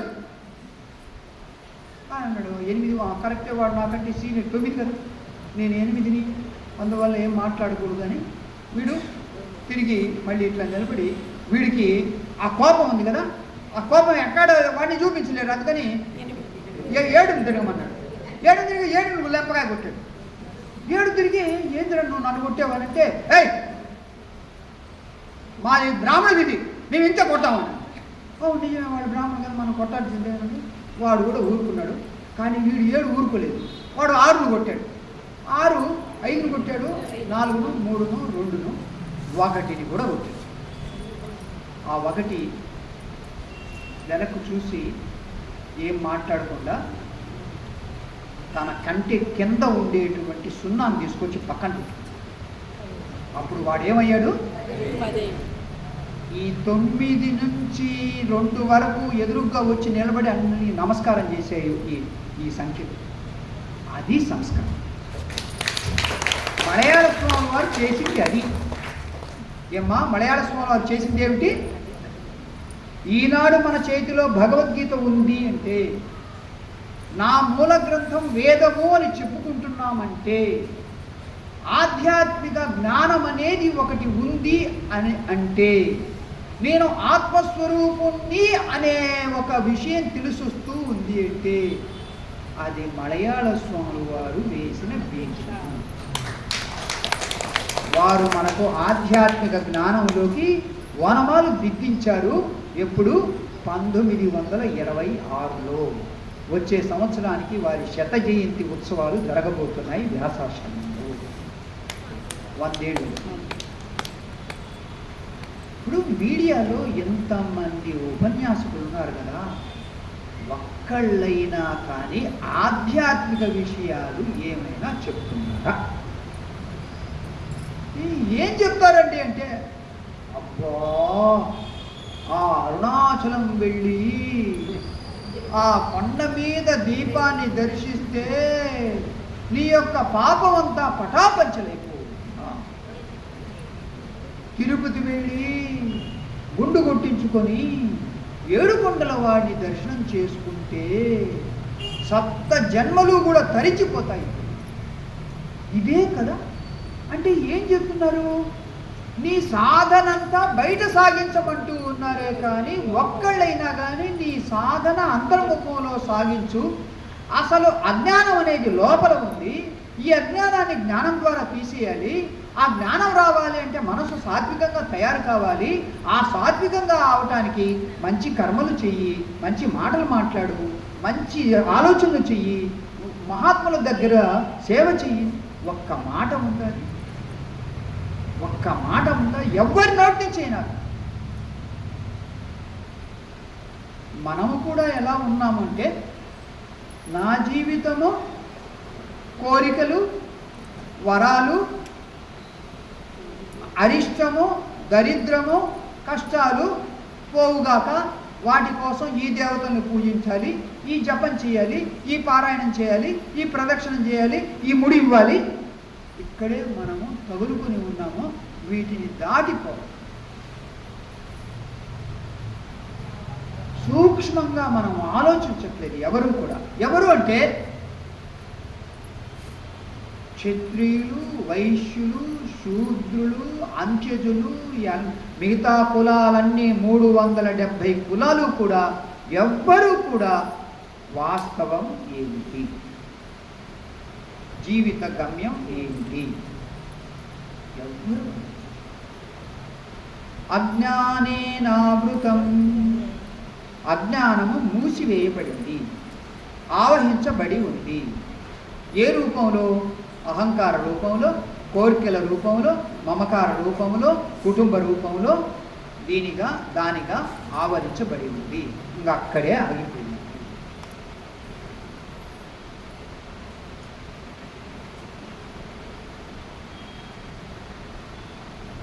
సద్గురు మహర్షి మలయాళ స్వామి వారు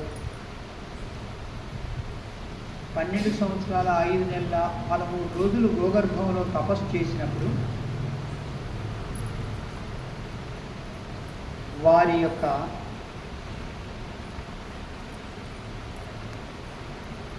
అప్పుడప్పుడు ఆయన నోరు తెరిచి మాట్లాడుతూ ఉండేవారు. గోగర్భ గుహలో ఉన్నప్పుడు 3 పుస్తకాలు రచించారు. ఒకటి వెంకటేశారి పూజా పంచరత్నమాల, రెండవది శుష్క వేదాంత తమోభాస్కరం, మూడవది ధ్యానామృతం. నిజమైన ఆధ్యాత్మిక సాధకులు ఆ 3 గ్రంథాలు చదవాలి, వాళ్ళకి తెలుస్తుంది. వాటి ద్వారా ఎంతోమంది ఆంధ్ర ప్రజలకు అసలు ఆధ్యాత్మికం అంటే ఏమిటి, జీవిత గమ్యం ఏమిటి, మోక్షం అనేది ఏమిటి అనేది పరిచయం అవటం మొదలుపెట్టి ఇక అక్కడికి వెళ్తే వెంకటేశ్వర స్వామి దర్శనం 10 నిమిషాల్లో అయిపోతుంది. ఎప్పుడు నేను చెప్పేది 1926 ముందు. నేను పుట్టింది 56లో. మా తండ్రితో నేను 62లో మొట్టమొదటిసారి వెళ్ళాను తిరుమలకు. చిన్న పిల్లవాడిని. ఎంత అరగంటల దర్శనం అయిపోయింది. బాగా జ్ఞాపకం, బాగా జ్ఞాపకం. ఇప్పుడు స్వామివారికి కొబ్బరికాయలు కొడుతూ ఉన్నారు కదా, ఎక్కడ కొడుతున్నారు? వేడి ఆంజనేయ స్వామి గుడి దగ్గర కొడుతూ ఉన్నారు. ఆ కొబ్బరికాయలు కొట్టే స్థలాన్ని ఏమంటారంటే అఖిలాండము అంటారు. అది తిరుమలలో ప్రతి ఒక్కదానికి ప్రత్యేకమైన పేర్లు పెట్టుకున్నారు వాళ్ళు. చాలా విచిత్రంగా ఉంటుంది. సో వంట చేసేదాన్ని పోటు అంటారు. అట్లా అన్ని ప్రత్యేకమైన పేర్లు ఉన్నాయి. ఆ స్వామివారి గర్భాలయాన్ని ఆనంద నిలయం అని పేరు, ఇట్లా అనేక ఉన్నాయి. ఆ అఖిలాండం ఎక్కడుండేది అంటే, నేను మొట్టమొదటిసారి వెళ్ళినప్పుడు లోపల ఉండేది ఆనంద నిలయం, బయట ఉండేది, ఇక్కడే ఉండేది. తర్వాత దాన్ని మార్చారు, తర్వాత ఇంకా మార్చారు తీసుకుపోయి తిరుపతికి ఇప్పుడు అక్కడ దూరంగా వేడి ఆంజనేయ స్వామి గుడి ముందు వేసేసి సులభంగా దర్శనం అయిపోతుంది. జనాభా పెరుగుతూ ఉంది, అందువల్ల ఒత్తిడి పెరుగుతూ ఉంది. కాబట్టి దేవుడు కనపడటం మృగ్యమైపోయాడు. ఎంత కష్టమైనా, ఎన్ని వేల రూపాయలు ఖర్చు పెట్టి టికెట్ తీసుకోవటమైనా అక్కడికి వెళ్తామే కానీ నా లోపలికి తొంగి చూసి ఆ పరమాత్మను చూడండమ్మా, మూలాధారం నుంచి సహస్రారం ఏడవ చక్రం. మూలాధారం మొదటి చక్రం, సహస్రారం 7వ చక్రం.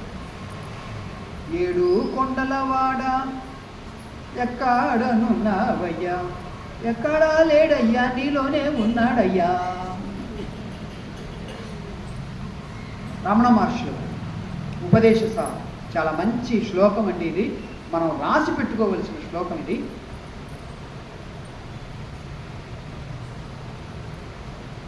కిం స్వరూపమీత్యాత్మదర్శనే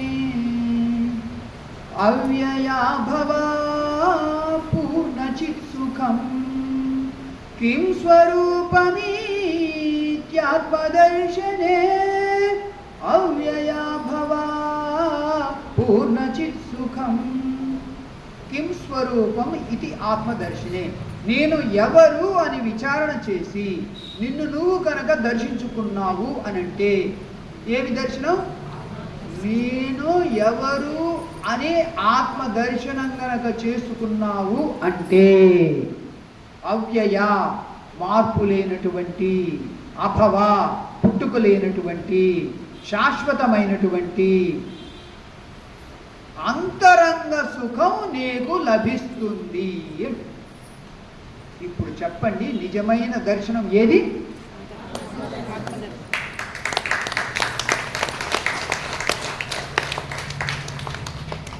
నిజంగా మీకు ఈ మాట ఎక్కితే నెక్స్ట్ టైము అక్కడికి పోయి 300 రూపాయల టికెట్ తీసుకొని, 1000 రూపాయల టికెట్ తీసుకొని, 10,000 రూపాయల టికెట్ తీసుకొని, గుండు కొట్టించుకొని క్యూలో నిలబడి వెళ్ళాల్సిన అవసరం. సిగ్గు ఎక్కుంటే నిజంగా ఆధ్యాత్మిక వ్యక్తివైతే, నిజంగా నువ్వు సాధకుడివైతే ఆ రాయిని చూడటానికి వెళ్ళాల్సిన అవసరం లేదు. అయ్యో రాయి అంటారు స్వామిజీ, నేను అంతకంటే ఉన్నతమైన దాన్ని కనుక్కున్నాను కాబట్టి రాయి అంటాను. మీరు అనద్దు. మీరు ఎప్పుడు అనగలుగుతారంటే మీరు కూడా ఆ లెవెల్ ఇచ్చారు. అమ్మా, దాన్ని ఏమంటారు? ఆనంద నిలయం అంటారు కదా. అసలు నిజమైన ఆనంద నిలయం మీ హృదయం.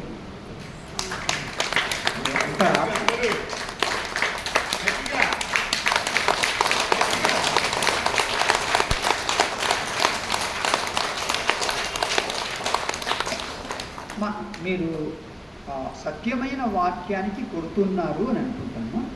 ఆ సత్యమైన వాక్యం మీకు అర్థమైనప్పుడు నేను మీకోసం కొడతాను. మీకు అర్థమైనప్పుడు నేను ఈ మాటలు ఏవైనా సరే ఎంతో కాలం గమనించి అనుభవించి చెప్తాను. అదేదో ఉరికిన పుట్టిటి పురాణం కాదు, అనుభవించి చెప్తున్నాను. సాధన ద్వారా అనుభవించి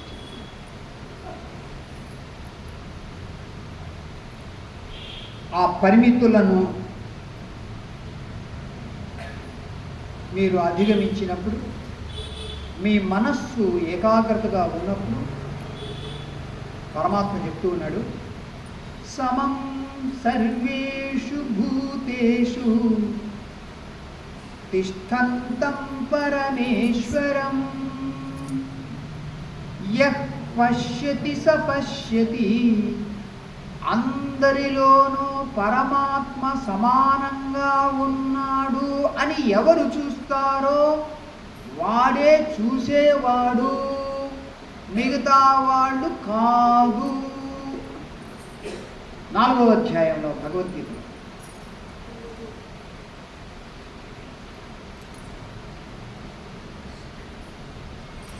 పండితా సమదర్శినః శుని చైవ శ్వపాకే చ పండితా సమదర్శినః. ఎవరిలో అయితే శుని కుక్క, శ్వపాక కుక్కను తినే చండాలుడు, శ్వపాకేచ పండిత పండితుడిలోను, కుక్కలోను కుక్కను తినే చండాలుల్లోనూ పండితుల్లోనూ బ్రాహ్మణుల్లోనూ ఒకే ఆత్మస్వరూపం ఉందని చూస్తాడో వాడు నిజమైనటువంటి పండితుడు, జ్ఞాని.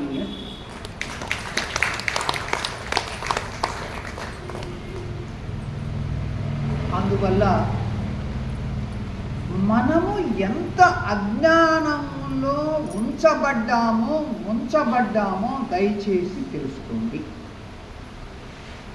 ఈ ఆత్మజ్ఞానం అది సుభాష్ పత్రి గారి ద్వారా పరిచయం కావచ్చు, లేదా మలయాళ స్వాముల వారి ద్వారా పరిచయం కావచ్చు, లేదా ఇంకొకళ్ళ ద్వారా పరిచయం కావచ్చు.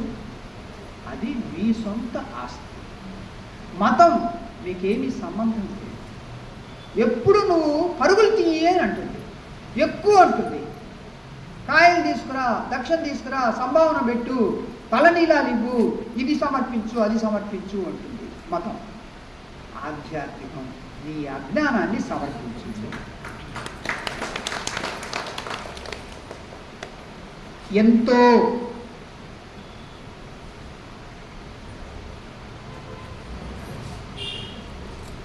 మనది ముక్తి సంస్కృతి.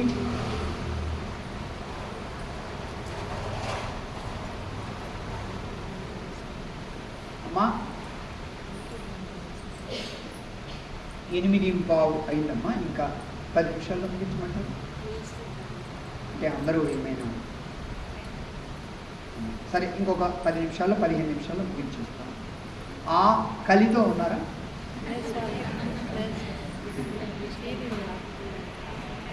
పూజల్లో ఉన్నాడు, విగ్రహంలో ఉన్నాడు అని మతం నేర్పిస్తుంది. దేవుడు ఎక్కడో లేడు, నీలో ఉన్నాడు, నీ స్వరూపంగా ఉన్నాడు, నీవుగా ఉన్నాడని ఆధ్యాత్మికం చెప్తుంది. ఇది తెలుసుకోండి.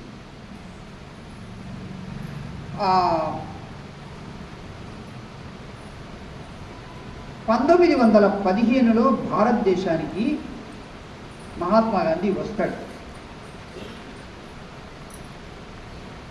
దాదాపు 19 ఏళ్ళు సౌత్ ఆఫ్రికాలో గడిపారు. అక్కడ అణగారిన ప్రజల యొక్క హక్కుల కోసం పోరాడాడు. అపార్థీయుడ్ అని ఒక పార్టీ ఉంది అక్కడ అధికారంలో సౌత్ ఆఫ్రికాలో. అపార్థీయుడ్ అంటే అపార్ట్, విభజించు అనే ఒక పదం. వీళ్ళు తెల్లవాళ్ళేమో పాలిస్తూ ఉన్నారు, నల్లవాళ్ళేమో పాలింపబడుతూ ఉన్నారు. ఈ నల్లవాళ్లను చాలా నీచంగా, హీనంగా హింసించి వాళ్ళను వాడుకుంటూ ఉన్నారు ఈ తెల్లవాళ్ళు. ఆ తెల్లవాళ్ళు ఎవరంటే బ్రిటిష్ వాళ్ళు కాదు, స్పానిష్ పీపుల్, స్పానియార్డ్స్ అన్నమాట. వాళ్ళు పరిపాలన చేస్తూ ఉన్నారు.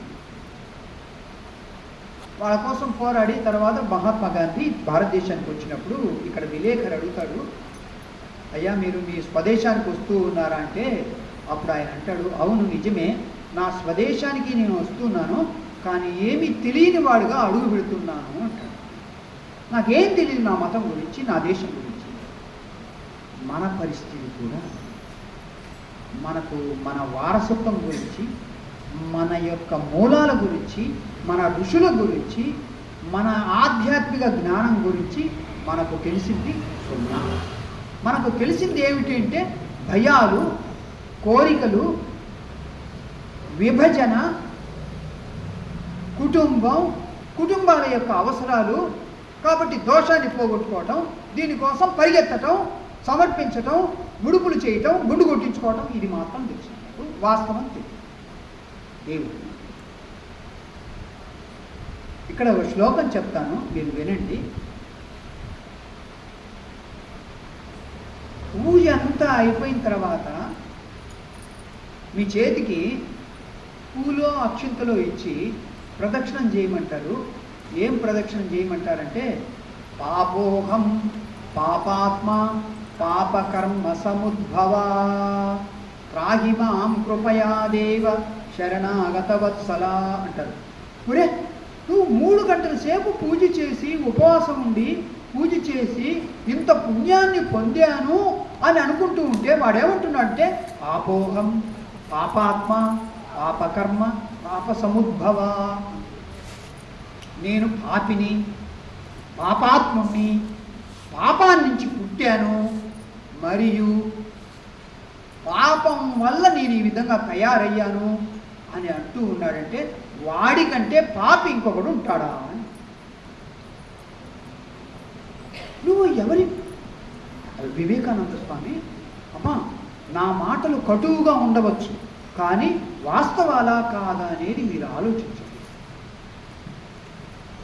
స్వామీజీ మీరు ఇంత స్పష్టంగా ఎలా మాట్లాడగలుగుతున్నారు అని అడిగితే, తెలుసుకున్నాను కాబట్టి.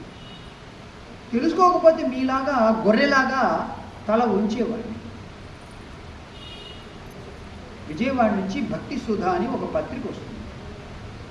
వాళ్ళకు అప్పుడప్పుడు నీ వ్యాసాలు రాశాను, అందువల్ల వాళ్ళు నాకు ఆ పత్రిక పంపించారు. దాదాపు 7.5 ఏళ్ల పాటు నాకు ఆ పత్రిక వచ్చింది. వచ్చిన తర్వాత నేను వాళ్ళకి ఏమని రాశానంటే, మీరు సద్గురు మహర్షి మలయాళ స్వామి వారి గురించి 1 నెలలో 2 పేజీలు మాత్రం ముద్రించారు. కంచి పరమాచార్యుల గురించి ప్రతి నెలను 5 పేజీలు 6 పేజీలు చొప్పున 2 ఏళ్ల నుంచి రాస్తూనే ఉన్నారు. మలయాళ స్వామి వారు ప్రజల మనిషి, ప్రజల మహాత్ముడు. ఆయనేమో ఎవరికీ అందుబాటులో లేకుండా కొన్ని లక్షల కోట్ల ఆస్తులకు అధిపతిగా ఉన్నటువంటి ఒక మఠానికి అధిపతి. ఆయన ప్రజల మనిషి కాదు, కాబట్టి ఎవరిది మీరు రాయాలి అని నేను ఉత్తరం రాస్తే ఇంకా ఆ పత్రిక నాకు పంపించడం ఆపేసింది. ఈ శ్లోకం మీరు వినండి. దైవాధీనం జగత్ సర్వం మంత్రాధీనం తు దైవతం. బాగా ఫాలో కండి. తన్మంత్రం బ్రాహ్మణాధీనం బ్రాహ్మణో మమ దైవతం. దేవుడు యొక్క అధీనంలో జగత్తంతా ఉన్నది. ఆ దేవుడేమో మంత్రానికి అధీనమై ఉన్నాడు, అంటే మంత్రానికి కట్టుబడి ఉన్నాడు. అది ఆ మంత్రమేమో బ్రాహ్మణుడికి కట్టుబడి ఉన్నది. కాబట్టి అందరికీ దైవము ఎవరు అంటే బ్రాహ్మణుడే.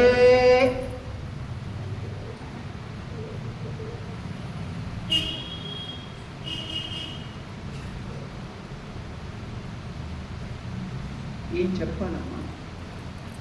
ఇది మీకు తెలుసుకునే అవకాశం ఉందంటే లేదు, ఎందుకంటే సంస్కృతం. కానీ మీకు తెలియకుండానే సంస్కృత వాక్యాల ద్వారా, శ్లోకాల ద్వారా మీకు ఏ విధంగా బ్రెయిన్ వాష్ జరుగుతూ ఉంది అనేది మీకు తెలియట్లేదు. తెలియకపోవటం వల్ల విశ్వ హిందూ పరిషత్ వాళ్ళు రెచ్చగొడితే మనం హిందువులం, మనం లేయాలి, మనం ముస్లింతో పోరాడాలి, క్రిస్టియన్స్తో పోరాడాలి, వాళ్ళ మతం మారుస్తున్నారు, ఇది చేస్తున్నారు, అది చేస్తున్నారు, వాళ్ళ మీద పడతామే. కానీ మన వ్యవస్థ అవ్యవస్థ అయింది, మన వ్యవస్థ పుచ్చిపోయింది. మనం ఏమీ తెలియకుండా ఉండే గొర్రెల్లాగా మిగిలి ఉన్నాము. మనకు ఏమీ తెలియదు, ఈ మతంలో మూలాలు ఏమీ తెలియదు. కాబట్టి వాటిని తెలుసుకోవడానికి ఆస్కారం ఏమైనా ఉందంటే ఏమీ లేదు. ఎంత మూర్ఖులముగా, మూఢులముగా, అజ్ఞానులుగా మనం మిగిలిపోయామో మీకు దండం పెట్టి వినంతి చేస్తూ ఉన్నాను. గుర్తించండి, గుర్తించండి.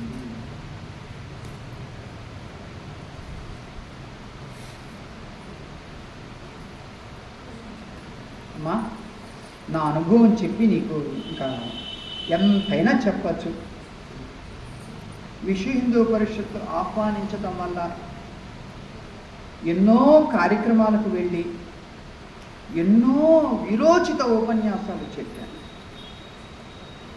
ఇందాక వివేకానంద స్వామి ఒక వాక్యం చెప్పబోతూ నేను మధ్యలో వేరే డైవర్ట్ అయిపోయాను. అదేమిటంటే, అమెరికా దేశంలో వివేకానంద స్వామి 3 సంవత్సరాలు అక్కడ ప్రచారం చేసినప్పుడు వాళ్ళను ఏ విధంగా సంబోధిస్తూ ఉండేవారంటే, అమెరికా స్త్రీ పురుషులారా, అమెరికా సోదర సోదరీమణులారా అని సంబోధిస్తూ ఉండేవాడు. ఎక్కువగా అమెరికా ప్రజలారా, అమెరికా స్త్రీ పురుషులారా అని సంబోధించేవాడు. భారతదేశానికి వచ్చిన తర్వాత ఆయన సంబోధన చేసింది ఏమిటి అంటే, ఓ ఋషిపుత్రులారా, ఓ అమరులారా, ఓ అమృత స్వరూపులారా, ఓ దైవాత్మ స్వరూపులారా అని సంబోధించారు. ఈ సంబోధన ఒక్క బ్రాహ్మడైనా చేస్తాడు. పాపులారా, క్రిస్టియన్స్ ఏవైతే వాళ్ళ మనుషులు అంటారో పాపులారా, పాపం ఉంది కాబట్టి ప్రదక్షిణ దక్షిణ సమర్పించింది. దీన్ని చెప్పేది వాస్తవమా కాదా? సరే, ఈ స్వామి 1976 నుంచి 79 వరకు దక్షిణ భారతదేశం మొత్తం పాదయాత్ర చేశారు. గుంటూరులో రామనామ క్షేత్రం నుంచి ప్రారంభించాను. కన్యాకుమారి చేరుకోవడానికి 1 సంవత్సరం 5 నెలలు పట్టింది. ₹1 చేతిలో లేదు, కాళ్ళకు చెప్పులు లేవు, ఒక సంచి, దాంట్లో భిక్షాపాత్ర, కొన్ని బట్టలు, ఇండియా మ్యాప్, దక్షిణ భారత యాత్రా మార్గదర్శి, ఆ రామనామ క్షేత్రం వాళ్ళ పుస్తకం, ఇంత పుస్తకం, ఇవి మాత్రం ఉండేవి. చేతిలో ఒక కర్ర, దండ ఉండేది. తిరుగుతూ తిరుగుతూ తిరుగుతూ తిరుగుతూ తిరుమల వెళ్ళాను. తిరుమలలో 21 రోజులు ఉన్నాను. అక్కడి నుంచి మళ్ళా బయలుదేరి ఒక 4 రోజులు పాదయాత్రగా చేసి కంచీపురం చేరుకున్నాను. పొద్దున్న నుంచి మధ్యాహ్నం వరకు 18 కిలోమీటర్లు నడిచాను. బాగా చెమట పోస్తుంది. కంచి మఠానికి వెళ్తే పెద్ద స్వామీజీ పెరియవర్, నడిచే దేవుడు, ఆయన పేరు చంద్రశేఖరేంద్ర సరస్వతి, ఆయన సీనియర్ స్వామీజీ. వారు ఉన్నారా అని అడిగితే వారు లేరండి, కంచి విష్ణు కంచిలో ఉంటున్నారు, అక్కడ ఉన్నారంటే ఇది శివకంచి, అది విష్ణు కంచి, మళ్ళీ 3 కిలోమీటర్లు నడుచుకుంటుంది. మధ్యాహ్నం 1 గంట అయింది. బాగా ఆకలిగా ఉంది. తీవ్రంగా క్షుద్బాధతో ఉన్నాను. లోపలికి వెళ్ళి వారు ఎక్కడుంటారు అని అక్కడ అడిగితే, అది ఆ పెద్ద పెంకుటిల్లు ఉంది కదా, అక్కడ ఉంటున్నారు. వెళ్ళాను. అక్కడక్కడ పూలు పడి ఉన్నాయి. ఇక్కడ ఒక జంట, అక్కడ ఒక జంట ఉన్నారు. ఇంకా ఎవరు కనపడలేదు. అందరూ భోజనం టైంకి వెళ్ళిపోయినట్లుగా ఉంది భోజనాలకు. అందువల్ల ఎవరో ఉన్నారు కానీ ఎవరు ఇంకా కనపడలేదు. అందువల్ల నేను పెద్ద స్వామీజీ ఎక్కడుంటారు, చంద్రశేఖరేంద్ర సరస్వతి నడిచే దేవుడు అంటే అక్కడ ఉంటారు అంటే తొంగి చూశాను. అక్కడ ఒక స్తంభానికి ఆనుకొని ఆయన కాళ్ళు కూర్చుకొని ఇట్లా కూర్చుని ఉన్నారు. అప్పుడు ఆయనకు వయస్సు 78 ఏళ్ళు ఉంటాయి. నాకు నిర్ధారణ అయింది, పెద్ద స్వామీజీ ఇక్కడే ఉన్నారు. ఆ బయట ఒక పరిచారకుడు ఉన్నాడు. ఆయన దగ్గరికి వెళ్ళి చెప్పుకున్నాను, నేను బ్రహ్మచారిని, ఆంధ్ర రాష్ట్రం నుంచి పాదయాత్రగా వస్తూ ఉన్నాను. ఇప్పుడు ఇన్ని నెలలైంది మొదలుపెట్టి, దక్షిణ భారతదేశం మొత్తం పాదయాత్ర చేయండి, అందుకని ఈ విధంగా వచ్చాను. పెద్ద స్వామీజీ వారి దర్శనం చేసుకోవచ్చా అని వినయంగా అతను ఒక 50 ఏళ్ళు వయసు ఉంటుంది. అతను వెళ్ళి చెప్పాడు. చెప్తే ఆయన ఆ పై పంచె కింద ఉంది, ఆ కింద పై పంచె పై వేసుకుని ఉత్తరీయం వేసుకుని బయటకు వచ్చాడు. ఎండ పడుతూ ఉంది. మధ్యాహ్నం 1 గంట. ఇట్లా చూశాడు. నేను బ్రహ్మచారి రామ్ నా పేరు. తిరుపతి కాళహస్తి మధ్య నుండి వ్యాసాశ్రమం యొక్క శిష్యుడిని. గుంటూరు నుంచి పాదయాత్రగా వస్తూ ఉన్నాను. దక్షిణ భారతదేశం మొత్తం పాదయాత్ర చేయాలని వెళ్తూ ఉన్నాను. ఈ పాదయాత్రలో తమ యొక్క దివ్య దర్శనం కోసం వచ్చాను ఇక్కడికి అని. నాకు జన్యం ఉంది. అప్పటికే నాకు ఉపనయనం అయింది. గాయత్రి మంత్ర జపం చేస్తూ ఉన్నాను. చూసి ఎన్నా జాతి అని అడిగి, ఏమండి ఏం కులం అంటే నేను ఒక్కసారిగా షాక్ అయిపోయాను. ఏందబ్బా ఈయన ఇంత గొప్ప స్వామి దక్షిణ భారతదేశంలోనే వీరంత గొప్పవారు లేరు, నడిచే దేవుడు అనే పేరు వచ్చింది, కానీ నన్ను జాతి అడుగుతూ ఉన్నాడే. అప్పుడు నేను షాక్ అయిపోయా, అయ్యో స్వామి, నా కులం ఎందుకు, నేనేదో ఆధ్యాత్మిక జీవితంలో ఒక 3-4 ఏళ్ళైంది ప్రారంభించి, 73లో ఈ మార్గంలోకి వచ్చాను, అక్కడికి వెళ్ళింది 76 చివరిలో. ఎందుకండి కులం చెప్ప బాగా ప్రార్థనాపూర్వకంగా, వద్దు స్వామి, నా కులం ఎందుకు, ఆధ్యాత్మిక జీవితంలోకి వస్తే అందరూ ఆత్మస్వరూపులు కదా. అప్పటికే శ్రవణం బాగా చేస్తున్నాను వ్యాసాశ్రమంలో, అందరూ ఆత్మస్వరూపులు కదా, అందరూ దివ్యాత్మస్వరూపులు కదా, ఈ కులం ఎందుకు, అది శరీరానికి సంబంధించింది అని అంటే, చెప్తా లేదా ఎన్నా జాతి. అప్పుడు నేను సరే ఏమో నా కులమైన ఏదని చెప్తే నాకు భోజనం ఆయనకైనా పంపిస్తాడేమో, అందరికీ అక్కడ భోజనం పెడుతూ ఉన్నారు, భోజనానికైనా పంపిస్తారేమో అని ఆలోచిస్తుంటే, చెప్తావా లేదా అని మళ్ళీ గదించండి. నేను వైశ్యుడను అని చెప్పో అన్నాడు అంతే. ఇక ఏం మాట్లాడకుండా అక్కడ పెట్టి నా సంచులు తీసుకుని నేను బయటకు వచ్చాను. ఎంత గాయపడింది నా హృదయం అంటే, అక్కడ దూరంగా ఆ వరదరాజ పెరుమాళ్ యొక్క దేవాలయం ముందు ఒక పెద్ద పాడుపడిన ఇల్లు ఉంటే అక్కడ కూర్చున్నాను. రాత్రి అంతా అక్కడే పడుకున్నాను. ఇంకా ఉదయం తెల్లవారుదామున లేచి కలిసి, ఇది నా జీవితంలో జరిగింది. ఎవరితో జరిగింది అంటే నడిచే దేవుడితో జరిగింది. ఒక వైశ్యుడుగా ఉన్నటువంటి, ఒక బ్రహ్మచారిగా ఉన్నటువంటి, ఒక సర్వసంగ పరిత్యాగి అయినటువంటి వాళ్ళతోనే ఈ విధంగా ప్రవర్తిస్తే, ఇంకా మిగతా వాళ్ళతో వాళ్ళు ఏ విధంగా ప్రవర్తించి ఉంటారు, ఏ విధంగా ట్రీట్ చేసి ఉంటారు, ఏ విధంగా హిందూ మతాన్ని వాళ్ళ స్వార్థానికి అనుకూలంగా వాడుకోవటం వల్ల అర్థం చేసుకొని ప్రజలు క్రిస్టియన్లుగా, ముస్లింలుగా మారి ఉంటారో మీరు అర్థం. ఒకవేళ నాకు ఈ ఆధ్యాత్మిక జ్ఞానం అందకుండా ఉంటే ఆయన దగ్గరికి వెళ్ళే ముందు నేనేమైపోయి ఉండేవాడిని, క్రిస్టియన్ అయిపోయింది, ఇతర మతాల్లోకి వెళ్ళిపోయి ఉండేవాడిని. ఎందుకంటే నా హృదయం అంత గాయపడి, వైశ్యులతోనే ఇట్లా ప్రవర్తిస్తే ఇంకా శూద్రులతో ఏం చేసి ఉంటారు, మాలలతో ఏం చేసి ఉంటారు, మాదిగోళ్ళతో ఏం చేసి ఉంటారు, మిగతా కులాలతో ఏం చేసి ఉంటారు. కేరళలో అంతమంది క్రిస్టియన్లు అయిపోయారు, ముస్లింలు అయిపోయారు. దేనివల్ల అంటే ఇదిగో ఈ నమ్ముదురి బ్రాహ్మణం వల్ల. అది నిజమా కాదా? వాస్తవం. నీ మతంలో నీకు గౌరవం ఉంటే ఎందుకు వెళ్తావు ఇతర మతాల్లోకి? నీ మతంలో నీకు ఒక స్థానం ఉంటే, ఒక గుర్తింపు ఉంటే ఎందుకు వెళ్తావు ఇతర మతాల్లోకి? నువ్వు వెళ్ళావు అంటే కారణం ఏమిటి? తిరస్కరింపబడ్డావు, చీదరింపబడ్డావు. కాబట్టి ఇతర మతాల్లోకి వెళ్ళిపోయారు. ఈరోజు వాళ్ళు ఆ మతంలోకి వెళ్ళిపోయారు, ఈ మతంలోకి వెళ్ళిపోయారని గగ్గోలు పెడితే ఏం లాభం? ఇలాంటి దుర్ఘటనలు,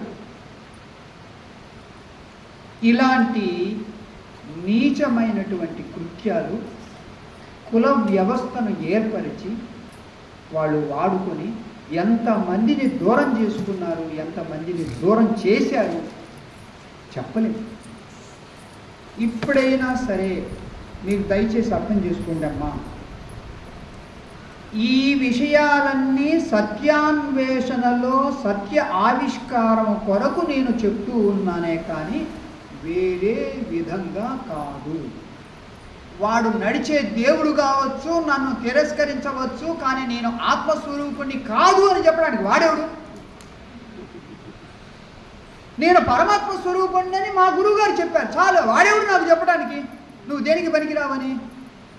ఆ జ్ఞానం ఉంది కాబట్టి నేను ఎక్కడికి వెళ్ళినా కానీ వివేకానందలాగా మాట్లాడతాను, సత్యాన్వేషణే రుజువు చేస్తాను, సత్యమే బోధిస్తాను.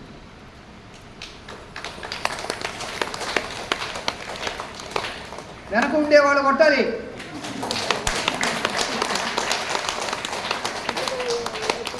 ఎవరు గట్టి కొడతారో వాళ్ళకు టిఫిన్ ఎక్కువ పెట్టబడను. బుద్ధుడు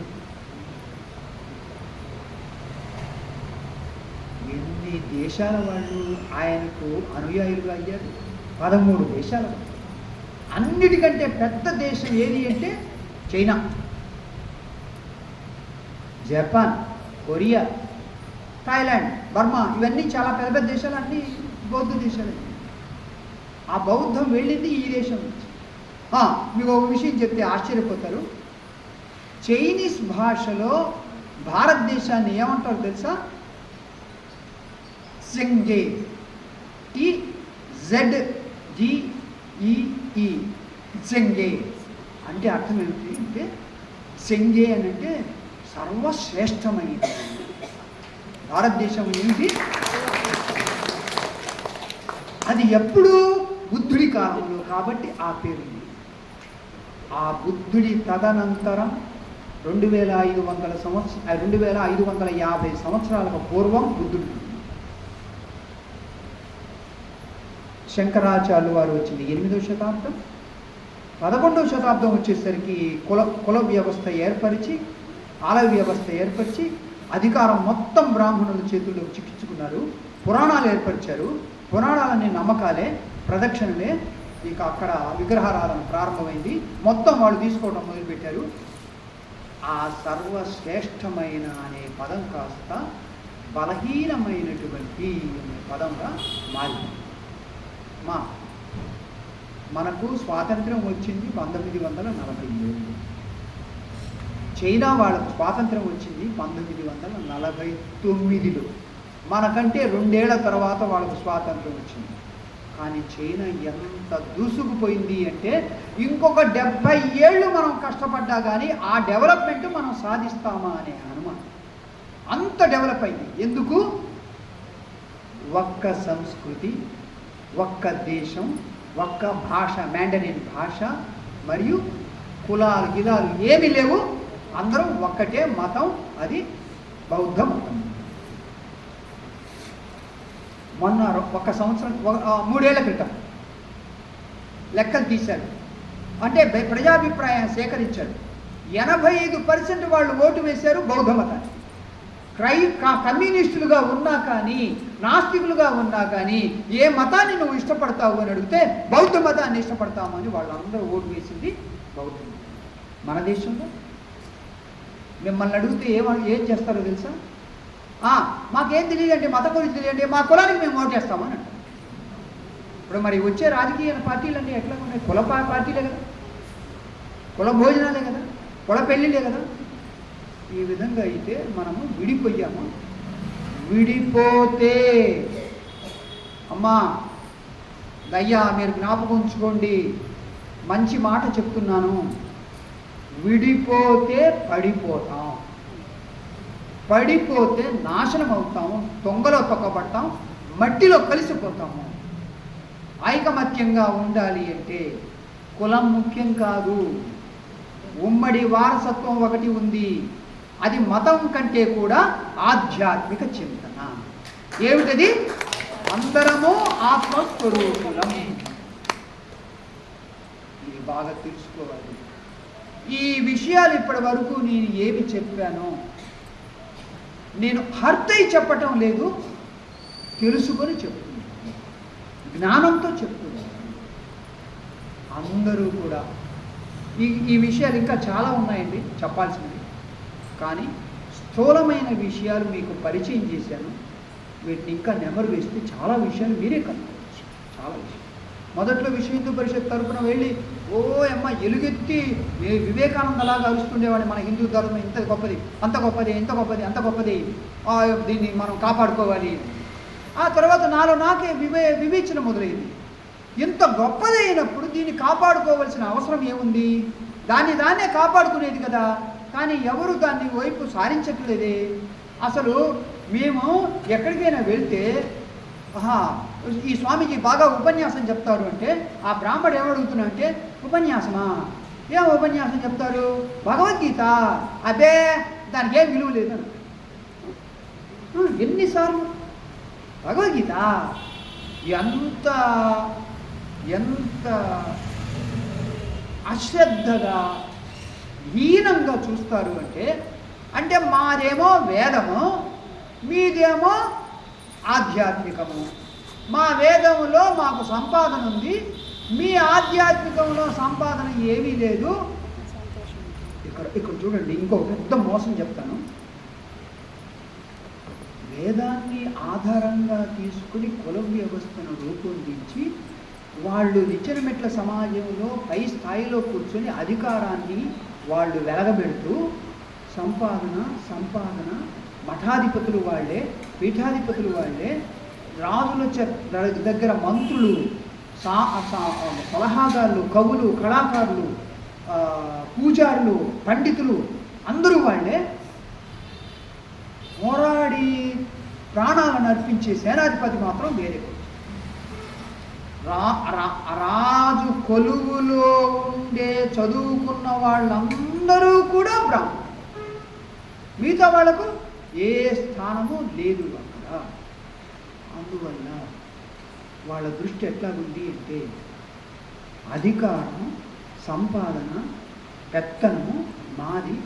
మరి ఆధ్యాత్మికాన్ని ఆశ్రయించిన, ముక్తి మార్గాన్ని ఆశ్రయించిన మీకు గతి ఏమిటంటే వైరాగ్యము, త్యాగము, బట్ట లేకుండా ఉండటము, తపస్సు చేయటము, సమర్పించటము.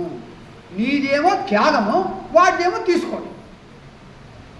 అధికారం వాడిది, నీదేమో నిరహంకారము, వైరాగ్యము, తపస్సు.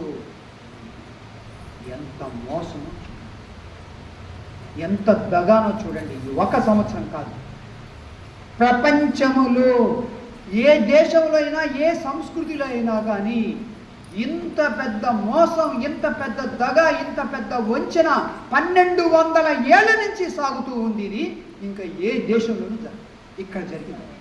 ఇప్పటికైనా నువ్వు తెలుసుకున్నావంటే ఇప్పుడు కూడా నీకు తెలియదు. ఎందుకు తెలియదంటే అజ్ఞానేనావృతం జ్ఞానం. జ్ఞానాన్ని అజ్ఞానం అనేది మూసివేసింది. వెలుతురును చీకటి మూసివేసినట్లుగా నాది ఈ కులము అనే భావంలో నువ్వు మునిగిపోయావు. నేను ఈ ఆధ్యాత్మిక సంస్కృతి నాది, ఋషిపుత్రుని నేను అనే జ్ఞానం.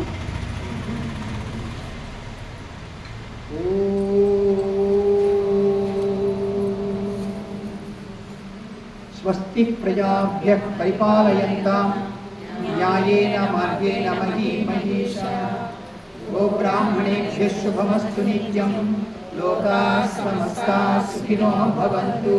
కాలే వర్షతు పర్జన్యః.